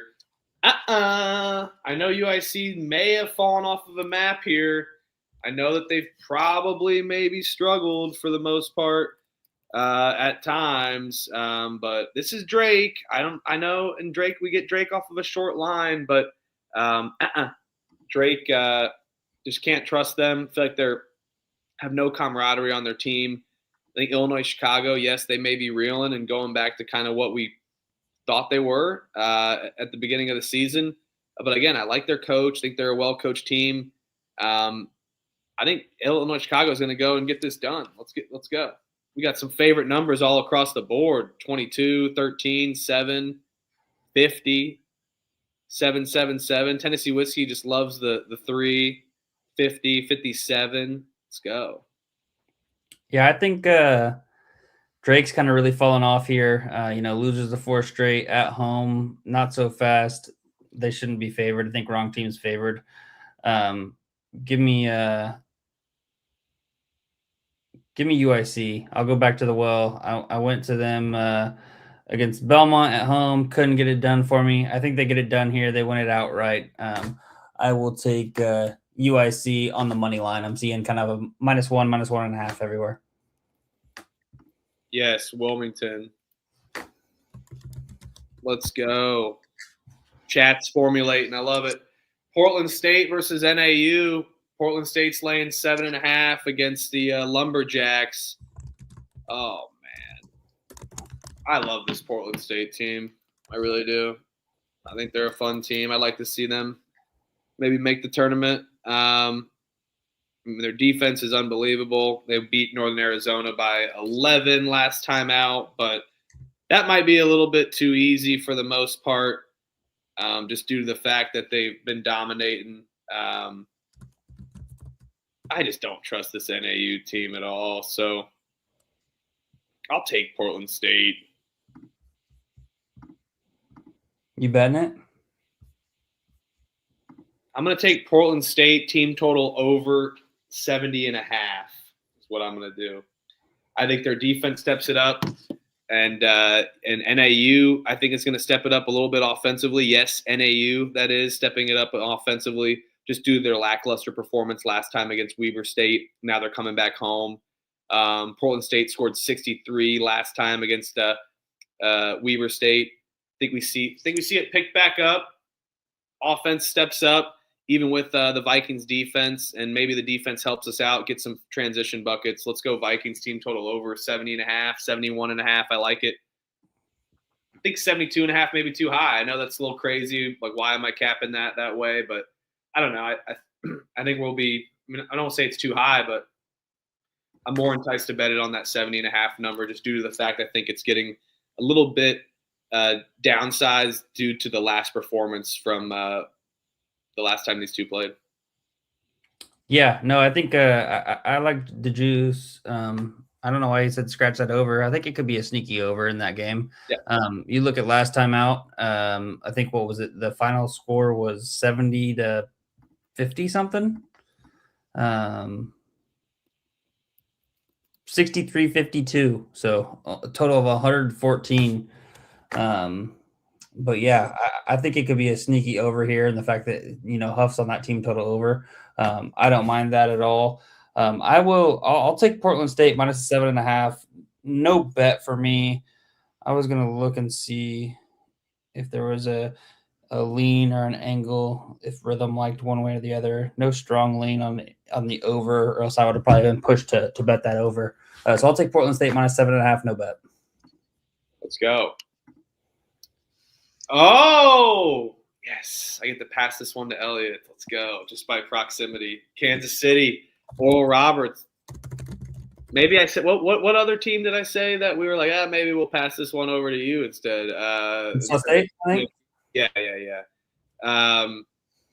UMKC catching 6.5 against Oral Roberts. This game is atrocious.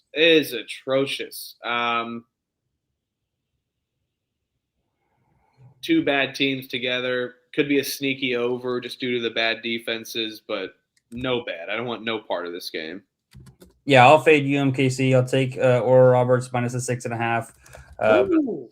They're bad as well. I'm not betting it. Don't say ooh to me. I'm not that. I don't have that big of balls. Don't have that big of cojones. Ooh, yeah. Hey, yeah.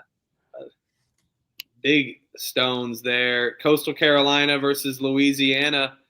Coastal's laying 1.5 against Louisiana. Don't you just love Thursdays sometimes? I do. I'm not hating. I love betting on these teams, but some of these games, just this go around is interesting. There's definitely some good games, but this one is the bad ones are just bad. This one included. Louisiana, for the most part, is kind of. I mean, I'll give them some respect.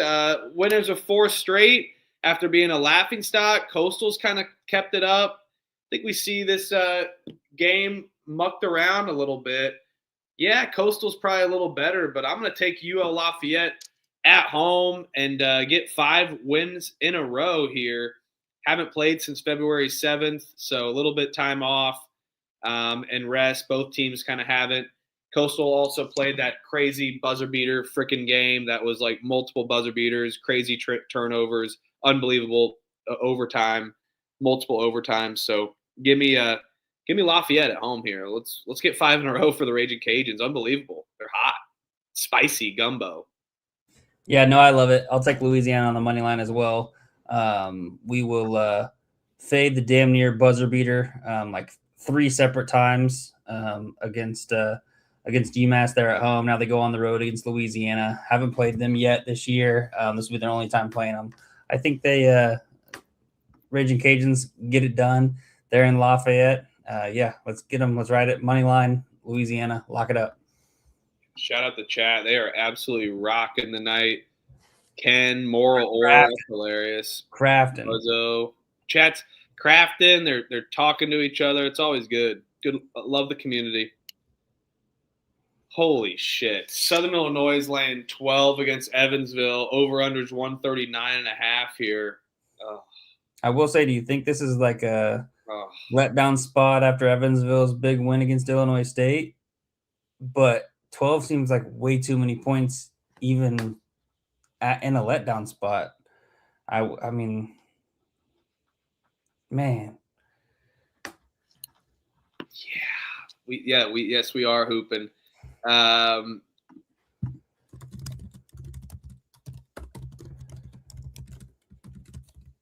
Southern Illinois' defense is good.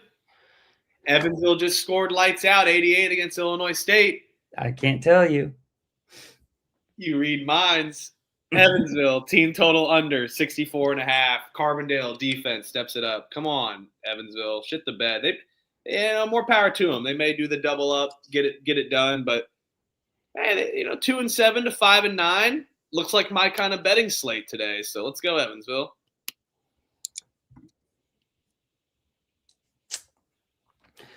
Yeah, I'll take Evansville plus the points. I'm going to stay away from a bet. I think Chop Kicks in the chat, he's saying I'm looking at the line to see it if it moved. I'm seeing 11.5, some 12 still out there possibly.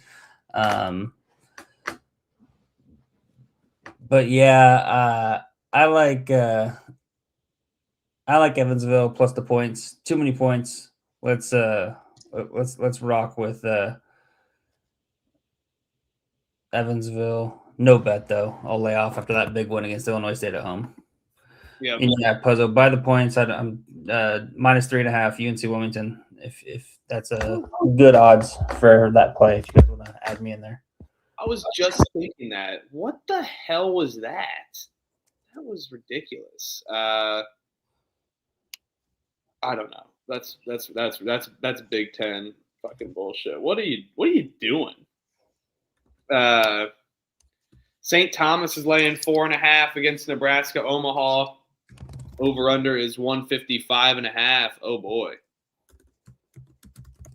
Omaha, man. Last time, that was a fun one. I think I brought the trash can out on a Friday night, started banging it, and I unfortunately can't do that anymore. But I'm gonna take the trash can, but no bet. I don't want to bet against the St. Thomas team, man. But I think it's a good spot for Omaha, but no bet.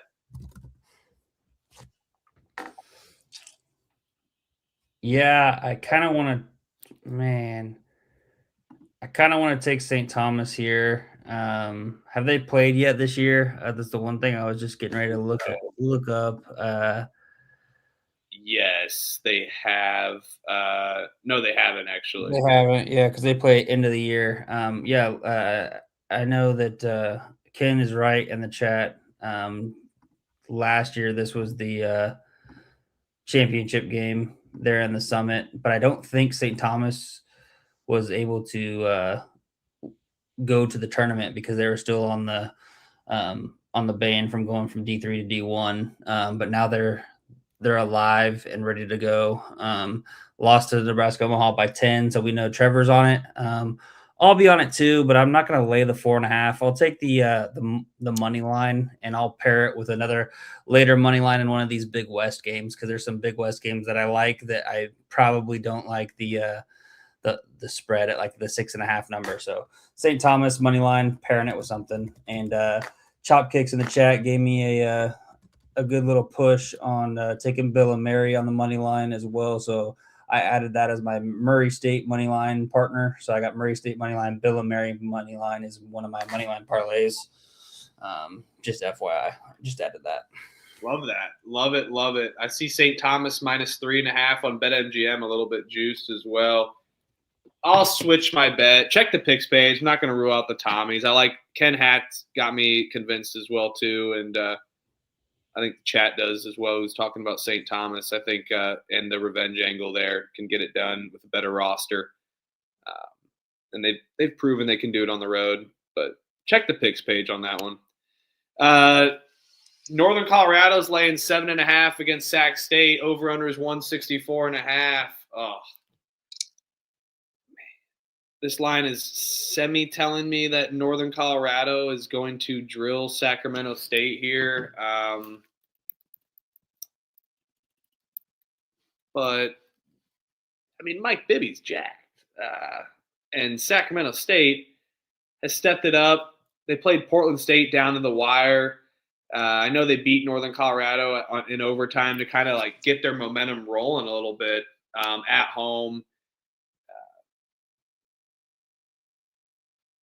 Northern Colorado is really hot right now, winning 4 straight, but I don't really like their offense. I think Sac State's can single-handedly step up and keep this one close, at least by 2 to 3 possessions. So give me Sac State plus 7.5, but the line is a little daunting in my opinion, for sure. Yeah, I'm going to take Northern Colorado. Due to that, I'm going to take the minus 7.5. I will bet it.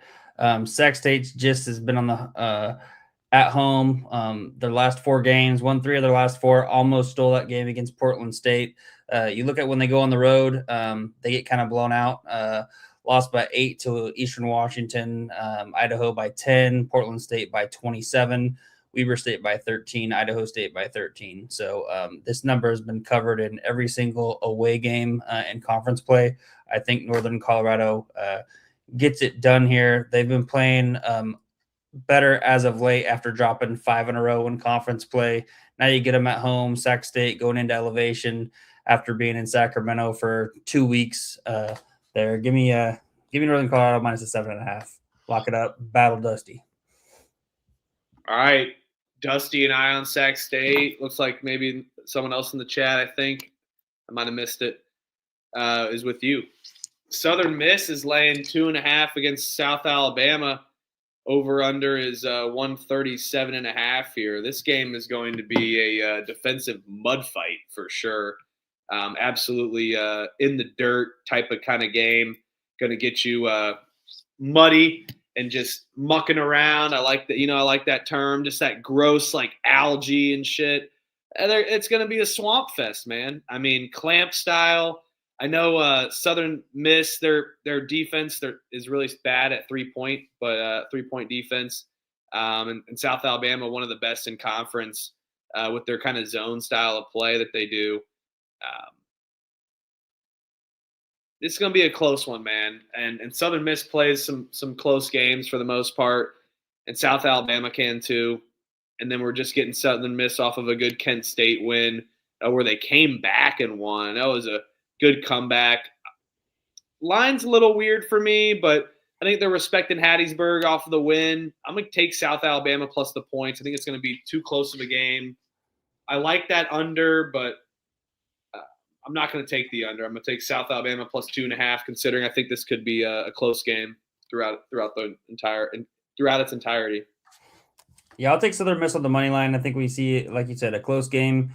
Both teams play very good defense. South Alabama does not foul. Southern Miss, they do have a problem with fouling. However, South Alabama shoots 65% from the free throw line. So I think on the road in a close game like this, I'll take the better free throw shooting team in Southern Miss. 10% difference. They shoot 75%, and South Alabama shoots 65%. So give me Southern Miss on the money line. Maybe we can razor sharp this, and Southern Miss can win by 1 or 2, and we both win. Late night. Nightmare.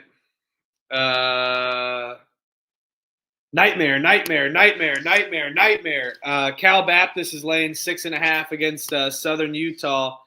Over under is 145.5 here. Cal Baptist has just been dominating. They only beat Southern Utah by 3 at home last time. And Southern Utah just dropped one at home. I do like the Southern Utah team at home more than I do away, but I'll take Cal Baptist. I could be talked into a bet, but I don't love it enough to bet it right now. Yeah, I'm right there with you. I don't know about laying it here. I'll take Cal Baptist. Not super confident in it. I was looking to see if I know that these teams play each other 3 times. If this is the second or the third, we're starting to come up on that period where they're going to play each other for the 3rd time. But this is only the 2nd time that they've played. Give me Cal Bap minus 6.5. Wait to bet this. We'll see if I end up betting it. Let's go. Oh, Lindenwood versus UT Martin on a pick'em. Over unders 145.5. Holy shit.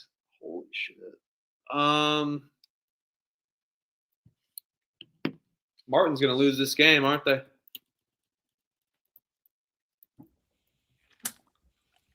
Martin's gonna lose this game in St. Charles. I think so. I was looking at it earlier when I was putting this line in. It was kind of like all over the place. I'm seeing Lindenwood minus 1.5 for the most part. FanDuel's got minus 1.5 with UT Martin, so you can kind of get both sides here right now. That over's kind of gone up to 146.5. I'm taking Lindenwood money line. Yeah, I think they're going to be able to get it done. Martin beat them by 14 at home. I think Lindenwood returns the favor here.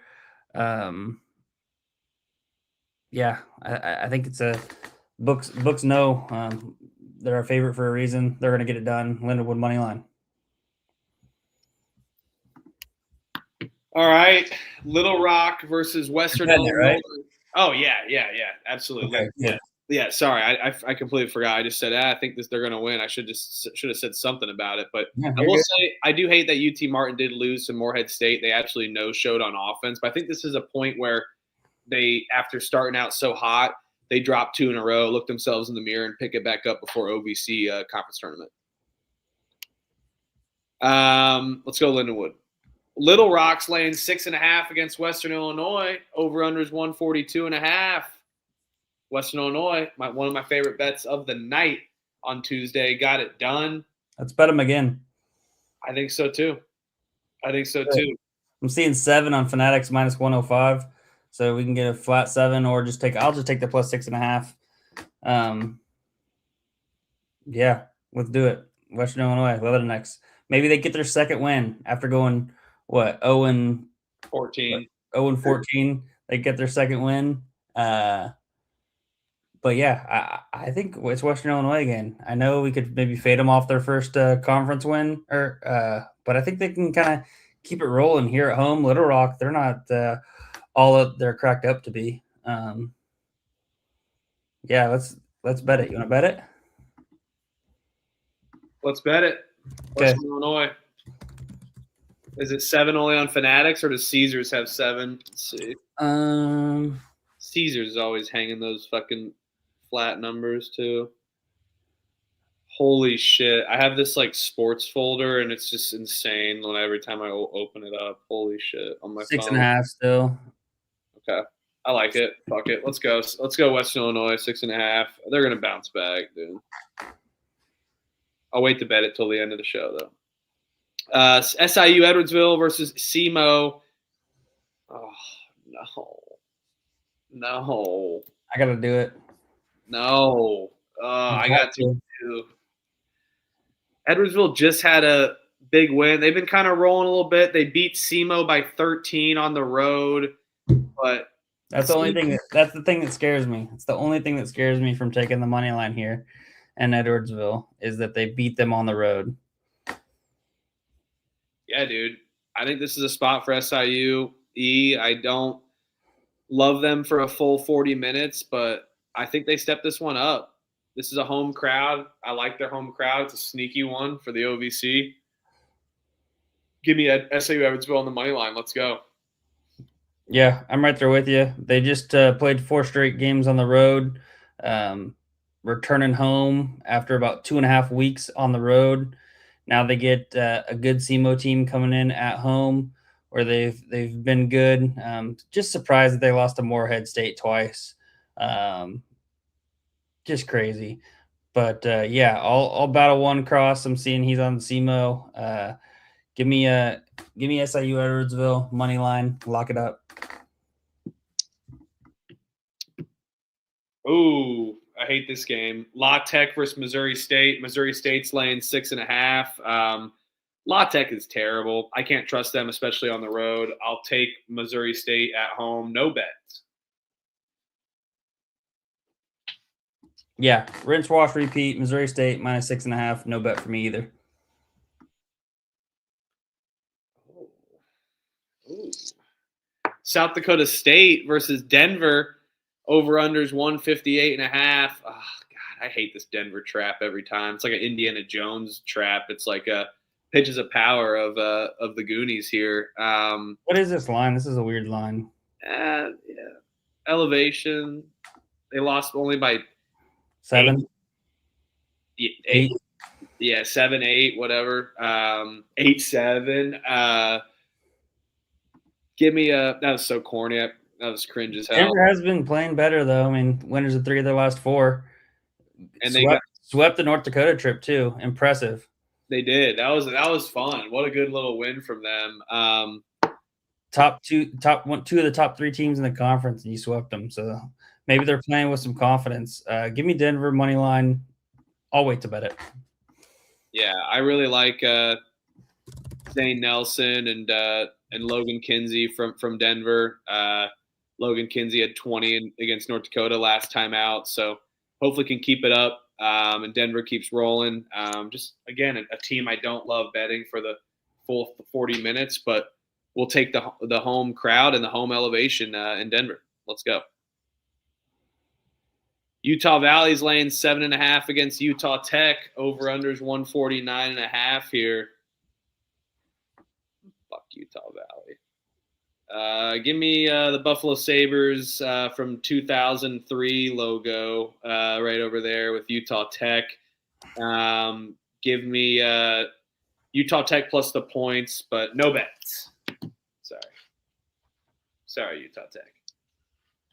Yeah, I mean, seems like a spot to just kind of fade Utah Valley on the road. Utah Tech's been pretty damn good here. Winners of 4 in a row, and they're pretty feisty at home. They've only lost one home game.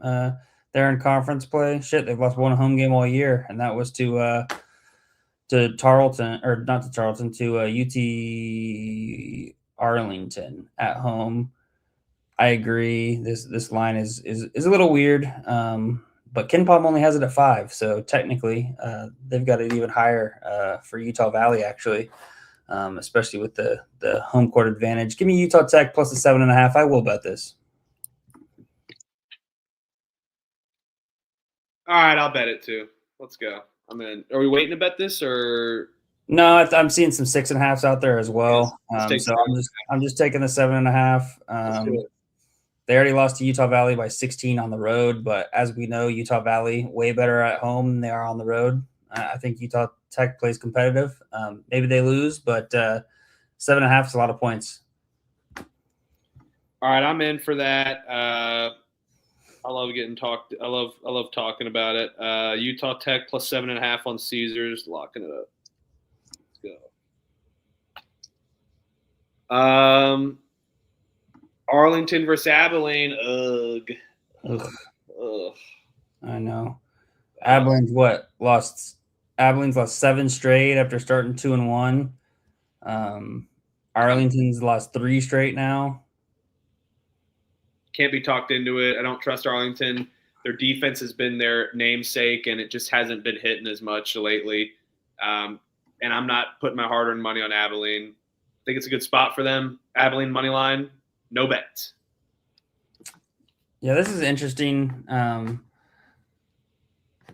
I'm seeing. I'll take an under here. 137.5. I'm seeing 137.5. Last time out they played, it was 82-72. It was a high-scoring game, 154. I think I was actually on the under there. But both teams really defensive-minded. You got Abilene Christian returning home off of a 2-game road stretch. You've got UT Arlington on their 3rd game of a 3-game road stretch. I like the under 136.5. Both defenses, they both play at slow paces. Give me the under 136.5. I think we're seeing some good value here. Ken Palm's got the 66-63 total of 129. So I like the under. I'll bet it. I like that. It's the only way I'm playing this game. Yeah, I can't. Eastern Washington's laying 3.5 against Idaho State. Over/unders 147.5 as well. Idaho State, man, I thought they'd be like middle of the pack of this conference in the Big Sky, but they lack energy, man. Watching them is abysmal. They got absolutely creamed by Eastern Washington last time at home. But I don't love laying points with EWU. I like them as a dog better. No bet for me. Eastern Washington, though, I'll take them. No bet.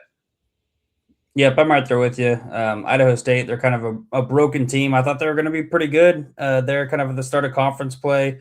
Started out, 3-2, but since have lost 7 in a row. I think they lose 8 in a row here, but I'm with you. Don't like taking Eastern Washington, laying points. They seemingly play in a lot of close games. So Eastern Washington minus 3.5, no bet. Dan Hurley just fucking mogged freaking Elon Musk or whatever. I don't know why the hell I just said that. That shit is so bad and cringe. That's brain rot material right there. But give me what the hell did he say about Thad Matta and their funding? Butler's one of the least funded teams in the Big East.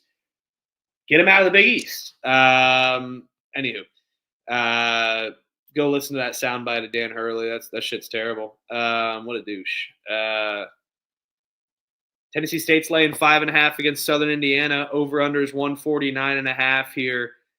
Oh, man. Give me the Fighting Nolan Smiths here. I do like Southern Indiana as a dog. They're one of those dogs I normally would like to take, but look at how they played. Why would you like to take Southern Indiana? Last time they played, they kept it close to Tennessee State. I think Tennessee State can go in and mess around and step it up defensively. They kind of beat up on these low-end teams, and it's to me right now, Tennessee State, outside of maybe like SIUE and Martin, maybe SEMO. I mean, this is Tennessee State's conference to lose right now. I think they've been rolling. They're going to get it done on the road. Come on. They can't win by 5 only again. Yeah. I'm going to pair this one with the St. Thomas money line. So I'll take Tennessee State on the money line in my money line, 2-team money line parlay. I like adding them to that instead of laying the 5.5, especially on the road. Just take a money line. I think they get it done. And I agree. This OVC tournament, it always, the conference tournament that'll be coming up here before we know it here in a few, 3 weeks. It always entertains, and it's always one of the first ones. I think they punch their ticket first, if I remember correctly. But this year is going to be even more fun than years past. I think you've got like a solid 6 teams, really, if you want to include Morehead State, that could win this. So there's going to be some fire games there, and even the quarterfinals, semifinals, and finals. So can't wait for that conference tournament. Yeah, I can't wait either, man. I haven't bet St. Thomas yet because I got talked into it. I said check the picks page. I think I'm just going to tail you on this 2-team money line parlay, and if it doesn't hit, I will reciprocate team total under as well too. If that doesn't hit, I will hit your I will reciprocate the team total under there. Deal. All right, let's go. Let's freaking go. Oh. USF is laying 8.5 against Oregon State. Over under is 139.5 here.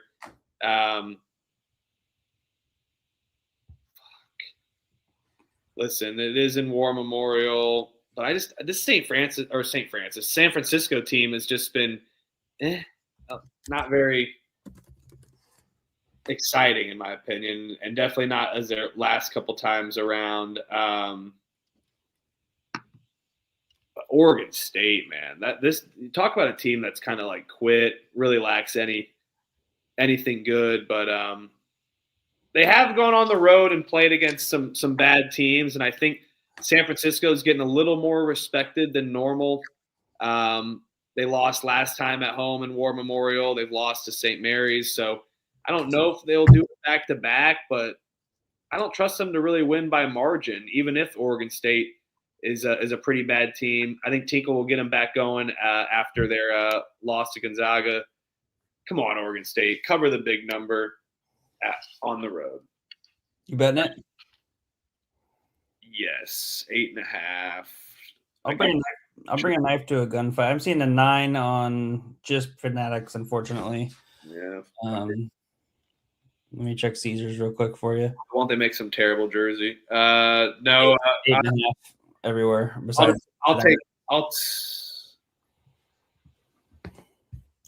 Buffalo. We love it. I'll wait to bet it though. I'll see if it goes to 9.5. There's no way it's going to get bought down. I don't think that much. So we all are on NJIT tomorrow.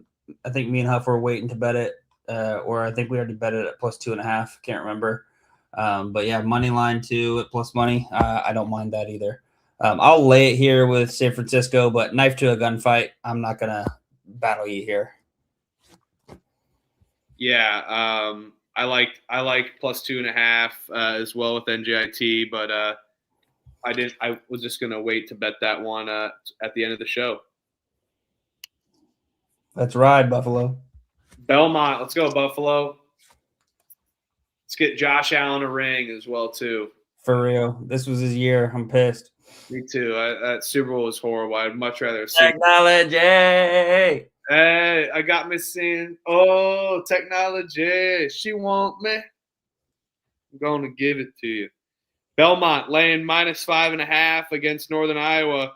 Didn't Northern Iowa just score 89? Are they finally coming back to form of what we thought of them with Cooper Schweiger and all their exciting roster returns that we were very excited about with the OVC? I think we were, I wasn't as high on the Belmont team just because they had a slow start in the OVC, but now they've been rolling.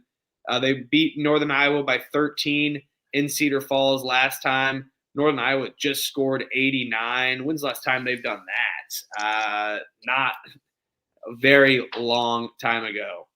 They've scored above 89 points. That was only their second time doing that, above 86. They did against CSUN at home in their first game. They beat COE and scored 99.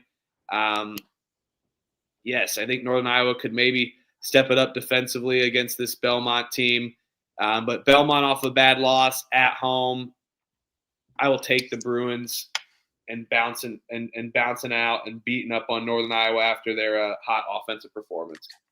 Yep, I'm right there with you. Lay it here with Belmont minus the 5.5. Was tempted to maybe even do a little money line parlay piece here too as well.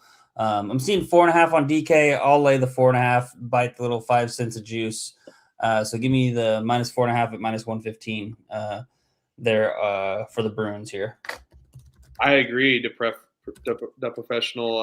It is a weird game for sure, just with how you and I has been playing. But I'll hopefully take the regression angle there a little bit. Yep, and I just think Belmont off the tough loss at home on the road against Bradley after they had rattled off 9 straight. So I think they respond off of the loss to on the road against Bradley and win here at home against Northern Iowa. Was possibly, I don't know. Now I'm debating on should I just do money line and do a parlay. Nah, I'm not going to leave it up to a second team. Give me Belmont. We didn't love those 5.5 lines, but we feel like that's kind of been moving. A little inflation lines now, we were worried about those -5.5s last year, but I feel like there's a little bit of inflation now, just like with everything else. So we're going to get the shrinkflation.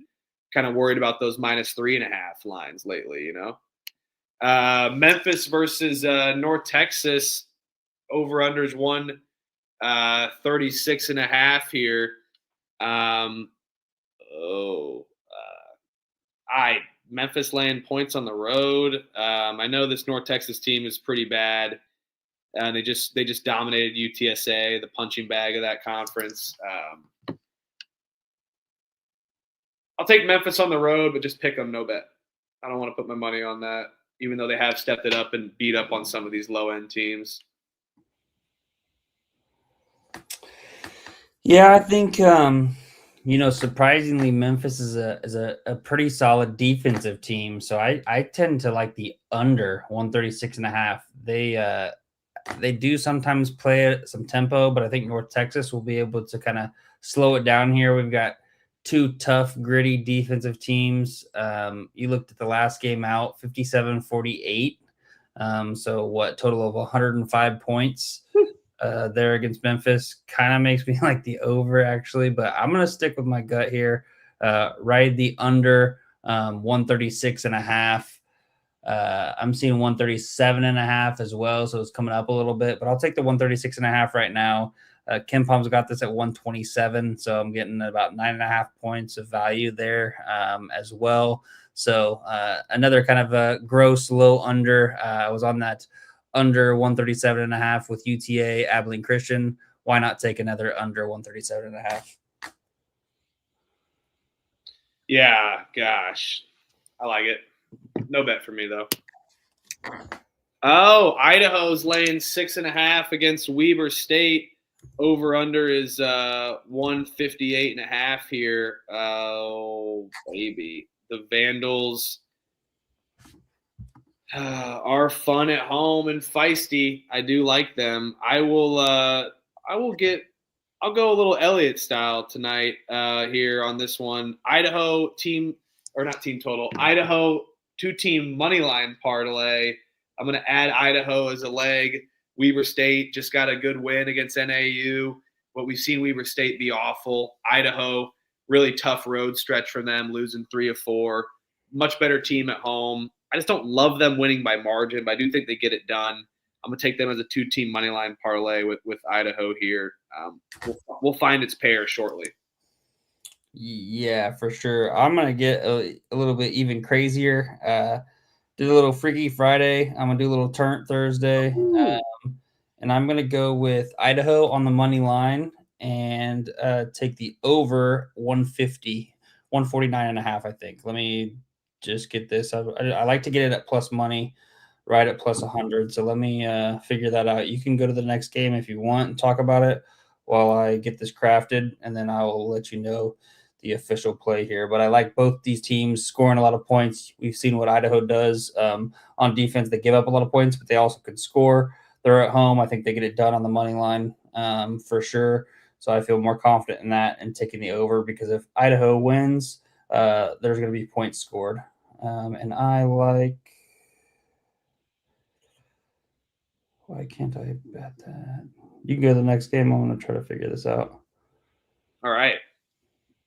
Do love that Weber State logo, though. Hawaii's laying 12.5 against Cal State Bakersfield. Over-under is 150.5. They got killed by Hawaii on January 23rd, but that was on the island. Have you ever been to Smurfland basketball? Give me I barely ever have bet on Bakersfield this season. One of my lowest teams I've bet against them a couple times. But I'm going to fade the island here. I'm going to fade it. Cal State Bakersfield 2-11. Shout out our guy that joined the bench mob with the profile picture as well. I feel like the vibes is high on that one. I'm going to take Cal State Bakersfield plus the points. Let's see. Are we waiting to bet this? Yes, we will wait to bet it, but I do like Cal State Bakersfield catching the double digits. Crazy, I know.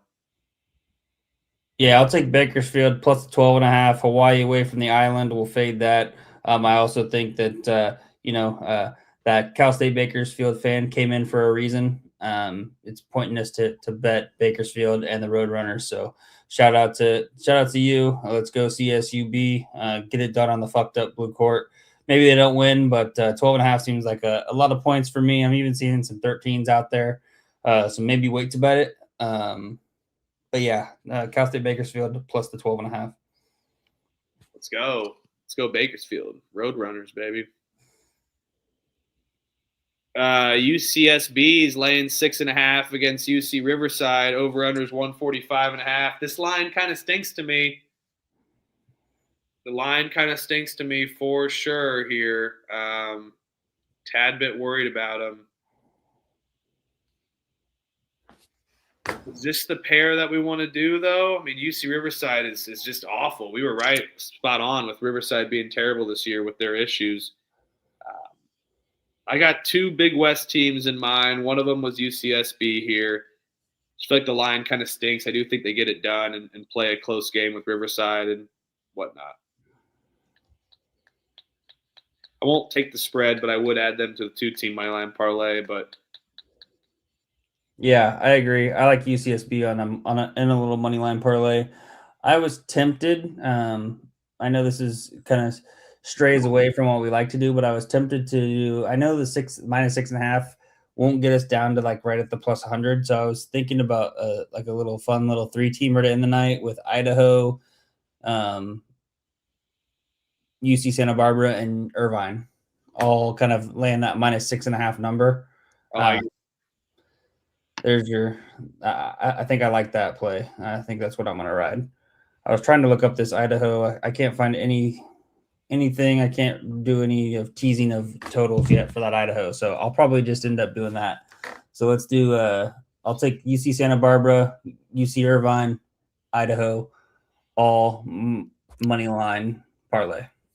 All right, I'm looking up that right now. So I think we should get it now. Plus 164. Let's go. Love Teamer. I like it. Field of 64, baby. It's a good number for college basketball. Plus 164. I like it.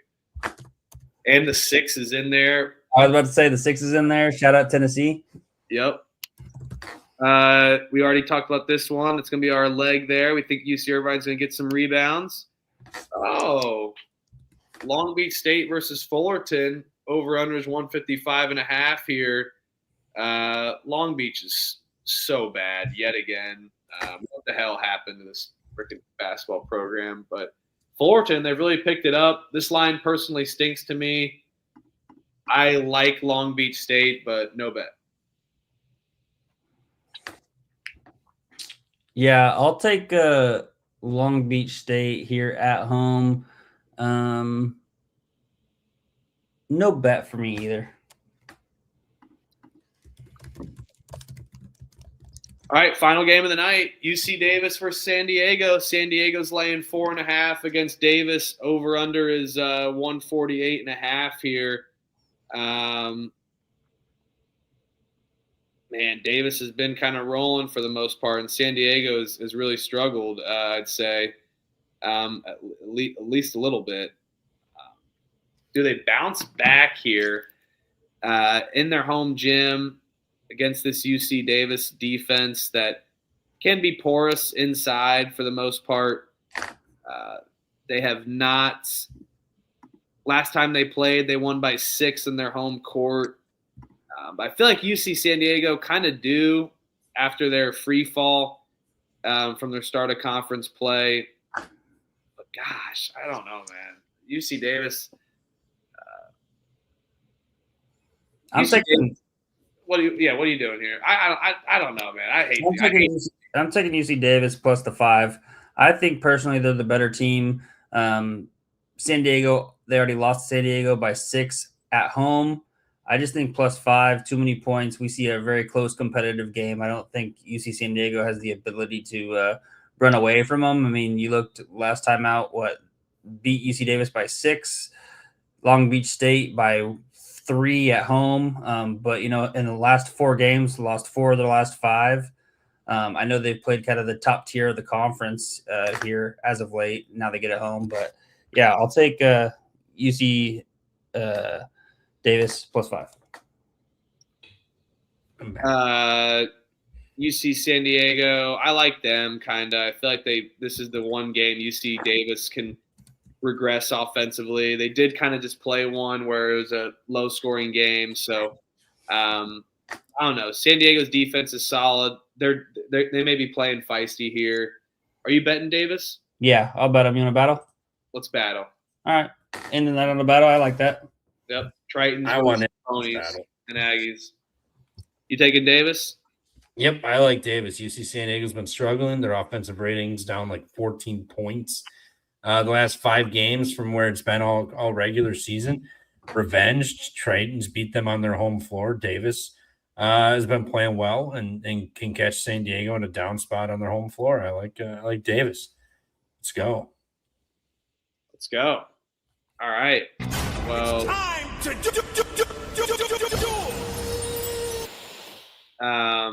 do you got anything quick else, Trevor, or just real quick? This is our final game of the night. We're done here. Oh, North Texas plus 1, my favorite bet tomorrow. Love North Texas at home. Getting Memphis. This is an ESPN regular game, not ESPNU or 2. This is ESPN. Memphis also has Utah State on the road on deck.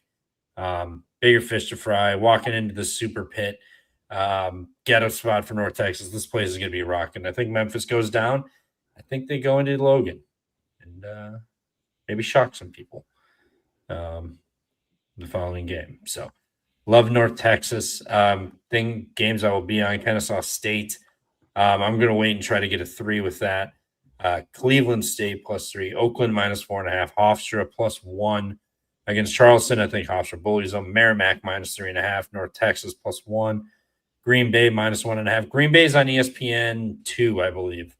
tomorrow. So little national TV. Dougie G's got to look good. Green Bay had to pick him basically. Come on. And then Davis. That's where I'm at right now. I got to finish going through like the middle back of the board. But yeah, basically went through everything. That's where I sit currently for whatever I missed.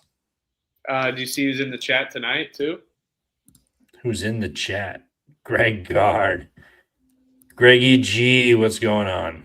Hey, what do you have to say to Greg Gard? Every time I think I'm out, you pull me back in. I mean, impressive win. 10 minutes left, down 12. Come back and win that game in overtime. Impressive. Greg, I'll give it to you. Greg. We'll keep you around. Love you, buddy. I can't believe you faded Wisconsin at Illinois catching 12.5, man. You had the dignity. They were up. Illinois was up 12 with 11 minutes or 10 minutes left. I was like, yeah, well, here we go. And then they got hot. I mean, Wisconsin, if they can't hit their threes, they go cold. But, maybe Blackwell and Boyd are enough to get you out of a slump if you're hanging around there. Either one can go get a bucket. So maybe it'll work out. But, yeah, I don't know. Let's go. Oh, man. Greg Gard's coming for the Wisconsin fans' head. Coming for me, man. Oh, man. But, hey, you know what? I think it's a good thing. It's like a good omen a little bit for what, Trevor's trying to reverse drinks it a little bit, Greg. And, you know what? I think we have called for your firing at least every year as well. So this is true. We've literally called your firing every year. But as Trevor said, pulls us back in a little bit. But, yeah, open and Mick Cronin back in the chat now. Oh, my God. Wow. Unbelievable. We got a celebrity death match here. Mick Cronin versus Greg Gard. Greg Gard would – I don't know. Who you taking, Greg Gard or Mick Cronin? In a punch Greg Gard looks like a farm strong. Yeah, but Greg Gard's also been punched in a basketball. I think it was Kavanaugh that got hit. Yeah, it was. It was a total miss or whatever, right? Yeah, that's right. Shocker. Well, all right, dude. Well, chat is absolutely rocking. Thanks to everybody that signed up for new members. Mac, appreciate you. F. Donahue, let's go Bakersfield tomorrow, baby. Appreciate you. I like Bakersfield plus 13 on that blue court. Yep. And then Danny Stacks, thank you as well. I got 12.5. We haven't bet it yet though. And chat, we're absolutely rolling. Love seeing everybody just talking, formulating, and just chopping it up for the most part. Elliot, honestly, you had a great rhythm play of the day. I like the model that you chopped up. Easy one, over 152.5. I'll put you on the spot here, but and you're the winner of tonight's record. Holy shit. I see a funny one that I'm looking at. The rhythm model likes as well. Well, hopefully the funny one. I like the under 147.5 of that Eastern Washington game. He has like Idaho State. I didn't bet that game. I can't take it. No, I laid it with Eastern Washington, no bet, but I like the under. Rhythm likes the under. What do you think about that?